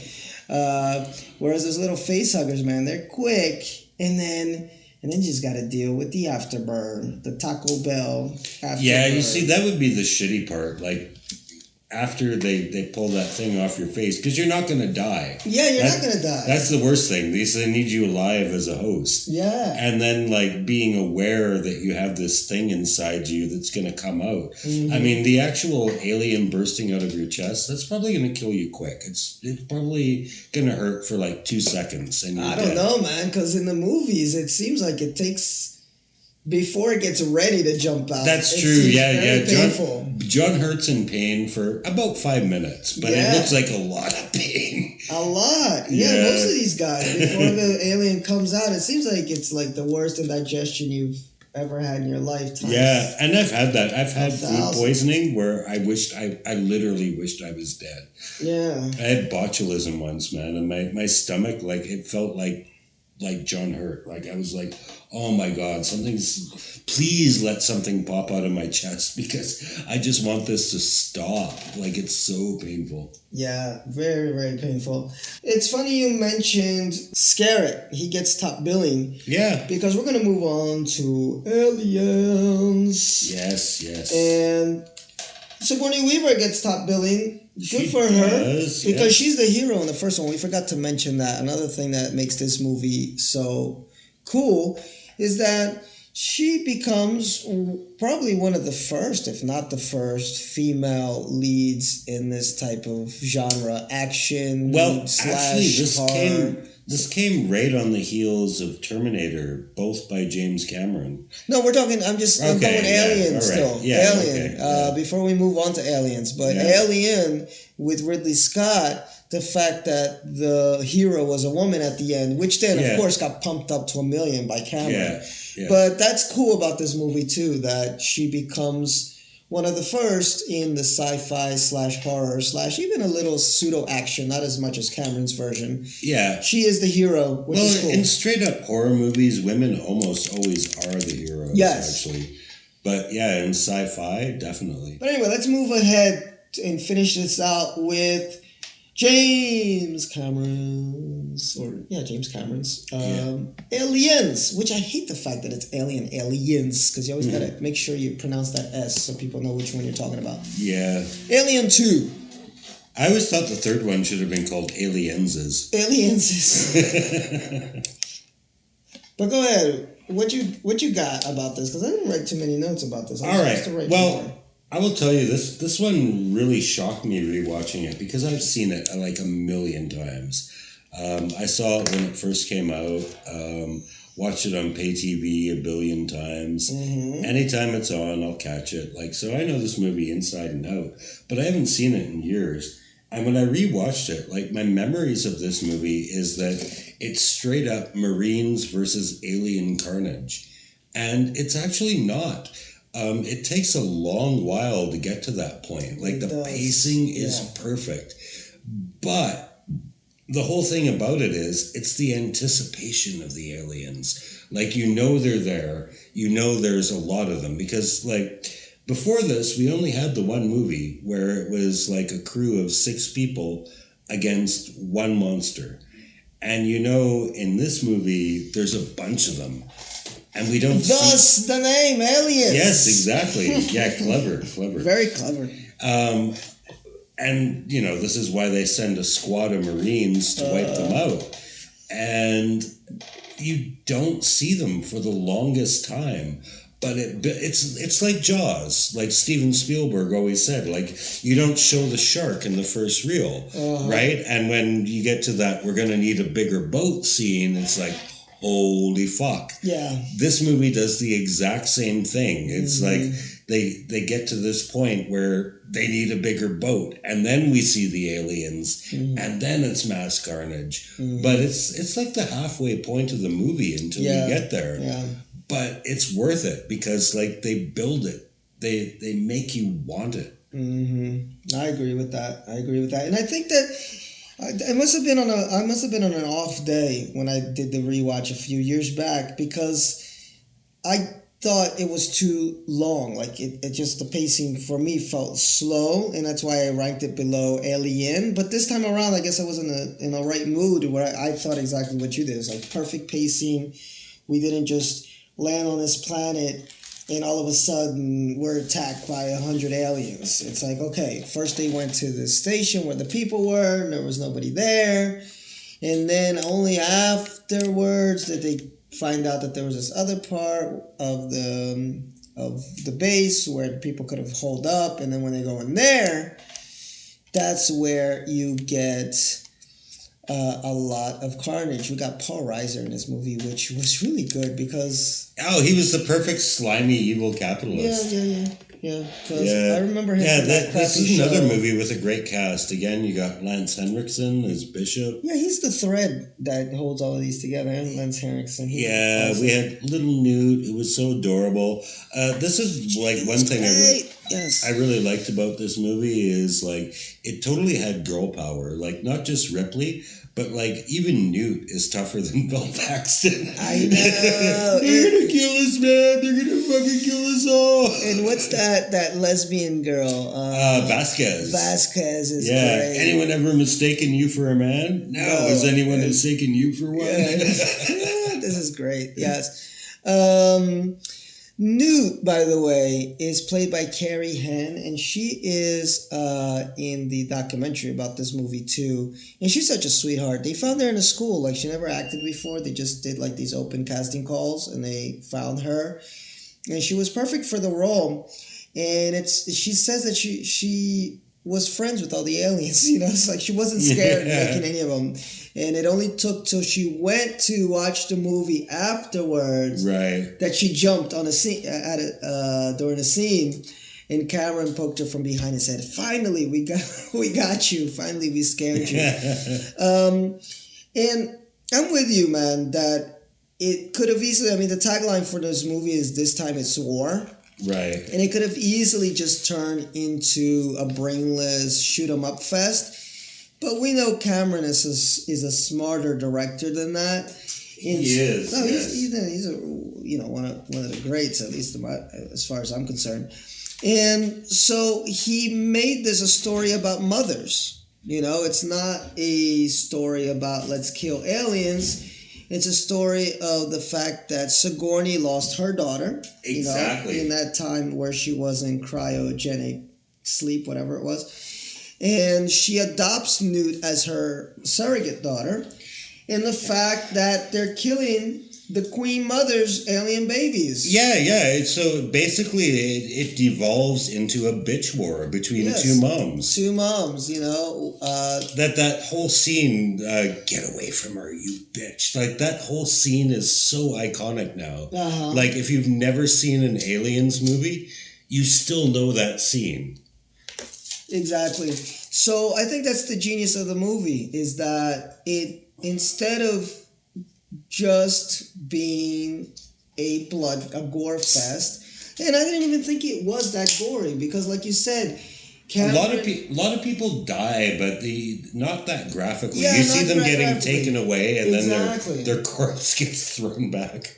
Exactly, and I think that's where you were talking about how it's the Spielberg effect with Jaws. It's like Cameron knows that's not what's going to make this movie last. What's going to make it last is the characters and the relationship between Sigourney and Newt and Hicks, you know? Right. Who becomes almost Oh, you like... remembered his name, yeah. Well, I got it on the Yeah, screen. exactly. I don't remember. Exactly. I don't remember anybody's name. Yeah, dude from Terminator. Yes. And they become this surrogate, they transform into a family, unit in this time that they're together. So that's what the movie is about. It's about family. I mean, so it's the genius of it, which gives it the rewatchability factor. It's what he does again in Terminator 2, which I think makes it as good as it is because it's a movie about family. It's the mom trying to reconcile with the son, and the son who's finding a father figure in the Terminator. That's what makes that movie run. And so this movie's not that different. And Cameron really, I mean, some of this stuff still holds up today. You know, the sets, I love a lot of the practical effects. He's a spectacle maker. Yeah. I mean, like, all you have to do is look at Titanic. Like, I know a lot of people hate that movie, but he made that movie to, like, put on the show. And he did invest it with a lot of heart. Whether you really, bought into it, that's your own personal thing. Yeah. But you can't argue with the spectacle, like the production value. Same with Avatar. Well, that's what I think he gets a little bit of shit thrown at him from critics and movie fans, and they don't consider him one of the greats. Like when you were out getting beer, and by the way, guys, grab beer. Beer is part of this podcast. I'm drinking, Pete's drinking, so have some more beer. Yeah, I normally drink Friday to Monday anyway, so. Yes. So I think that's where he gets a little bit of shit on him, is because people see him as what you just said. He's a spectacle maker. He's not a real filmmaker. Like, he's not there actually trying to tell. But he does. But he does. That's what I'm saying. In the end, he does. He tries to tell these stories. And he does. The spectacle comes first, though. Definitely. Like he goes away for 5 years because why? The technology is not there yet for his next spectacle. When it's there, that's when he comes back and does his next movie. You know, he's not the type, like Spielberg is also a spectacle maker, but he's a filmmaker in a sense of he'll make a small movie. Exactly. If it's the story he needs to tell. And it sucks that that's just how it is. But that's how, people just kind of judge you by that. It's like your ability to do these pop spectacles, it'll get you fame and it'll get you a certain level of respect. But I guess people, to get to the next level, people expect you to like speak to something deeper, in the human experience. Right. And Cameron doesn't do it that much, although he does have. He did get his Oscar, though. He did get his Oscar. He got an Oscar for what? Titanic. Oh, yes, of course. Titanic won everything. I forgot. We're kind of going on a James Cameron tangent. Yes. But, guys, I mean, what else can you say about Aliens that hasn't already been said? So, I mean... Yeah.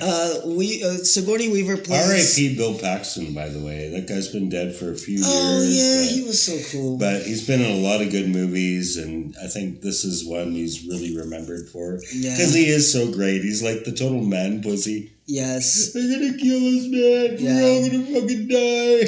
If you haven't seen any of these, and you're a newbie to the series, well, we spoiled all the movies for you, first off. But second off, some of these, yeah, you kind of have to set your mental clock back because you may be expecting like, nowadays movies, if they don't have like, they don't start with an action scene, they're not worth watching, And back in the day, they expected people to actually sit there and pay attention for 30 minutes to exposition before shit started happening. And then when shit started happening, it had a little bit more impact. So I'll give that message to young folks. Sigourney Weaver, iconic female hero lead, paved the way for a whole lot of women. James Cameron is in love with female heroic leads, which is really cool. He's given a lot of them, even if they're Smurfy. And not much to say, guys. That's about it for the Alien podcast. Yeah, I think we've pretty much fucking covered everything. What are we doing next? Are we still doing Kubrick? Yeah, let's do Kubrick. The only thing with Kubrick is I'm confused on what we're supposed to watch. Are we just watching his feature films? No, man. We're watching... Oh, excuse me. Because I've already seen... I could rank most of his films. The only two feature films of him I haven't seen are Killer's Kiss and Barry Lyndon. Those are... Oh, actually, I haven't seen Eyes Wide Shut either. What? Yeah. I love Eyes Wide Shut. Really? I'd like to see... I'm kind of dreading it. I would love to get your opinion. That's another, speaking of divisive movies, yeah, like exactly. Prometheus. Either you're going to love it or you're going to hate it. I doubt you're going to have a kind of like middle ground opinion on that. I'm on the love side. Okay, so what are we looking at? So we're going to do... Documentary short. No. Let's start... directorial debut, Fear and Desire. Although these are really short, they're like 10 minutes. So if you want to do it, right. But we'll start from 1953 on, guys. Fear and Desire, which was his directorial debut, and then go up. We don't have to do the documentary shorts. Yeah. Okay. I mean, I'll watch them, and maybe we can just talk about them like as a side thing. Right. But because I think Killer's Kiss is his first movie. Yes. And I've never seen it. Yeah, but this is his first one. It's just that he wasn't a writer. He wrote the story for Killer's Kiss, but Fear and Desire was his directorial debut. So Fear and Desire. Yeah, and then we'll just go on. Killer's Kiss, right. The Killing, Paths of Glory, Spartacus. I've seen almost all of them, actually. Yeah. And then Eyes Wide Shut was his last movie. Eyes Wide Shut, I've never seen. Yeah, I haven't seen a lot of them. I think I've seen maybe 3. I actually watched Lolita about, 3 months ago. Yeah, I remember you talking about that. Yeah. Yeah. Disturbing fucking movie, man. Yes. It's a strange story. So we will watch that, guys. It's going to be about 10, 12 movies. So that's a good number. Yeah, it's weird. He was really prolific for a short period of time. And then after Barry Lyndon, he did 3 more movies over a period of 30 years. Yeah. 1980 was The Shining, and then 87 Full Metal Jacket, and then 99 Eyes Wide Shut. But the motherfucker would take 3 years to make a movie, so... Yeah, literally nobody liked working with the guy. Of course, yeah. So Jack Nicholson complained about him endlessly. It's motherfucker, made me do 100 takes when the first one was perfect. Yeah. Because Jack Nicholson thinks everything he did the first time was perfect. Yeah, but he was a bit of a wacky director in that sense. And I know he pretty much had Tom Cruise and Nicole Kidman just... It was, I think, part of their contract. They had to be away for about a year and a half. I think that's how long it took them to record. Yeah, it's insane. But I saw Eyes Wide Shut, I think, twice in the theater. I really like that one. So I'd be interested if it holds up. Cause my girlfriend actually bought me a VHS copy of Paths of Glory as a present. Because she knew I loved that movie. That's a great movie. Yeah, I haven't seen that one. I think I've seen Doctor Strangelove. Doctor Strangelove is wonderful. Yeah. I've never seen Full Metal Jacket. Oh really? Yeah. Oh my God, that's it's an iconic movie. Yeah, no, I know it is. But Arlie Ermey, man. Never got around. What is your major malfunction? I'm nuts. All right, folks, time to go. Thank you for listening, as always. Adios. Say bye. Cheers. Thanks for listening, Matt, by the way. We appreciate it.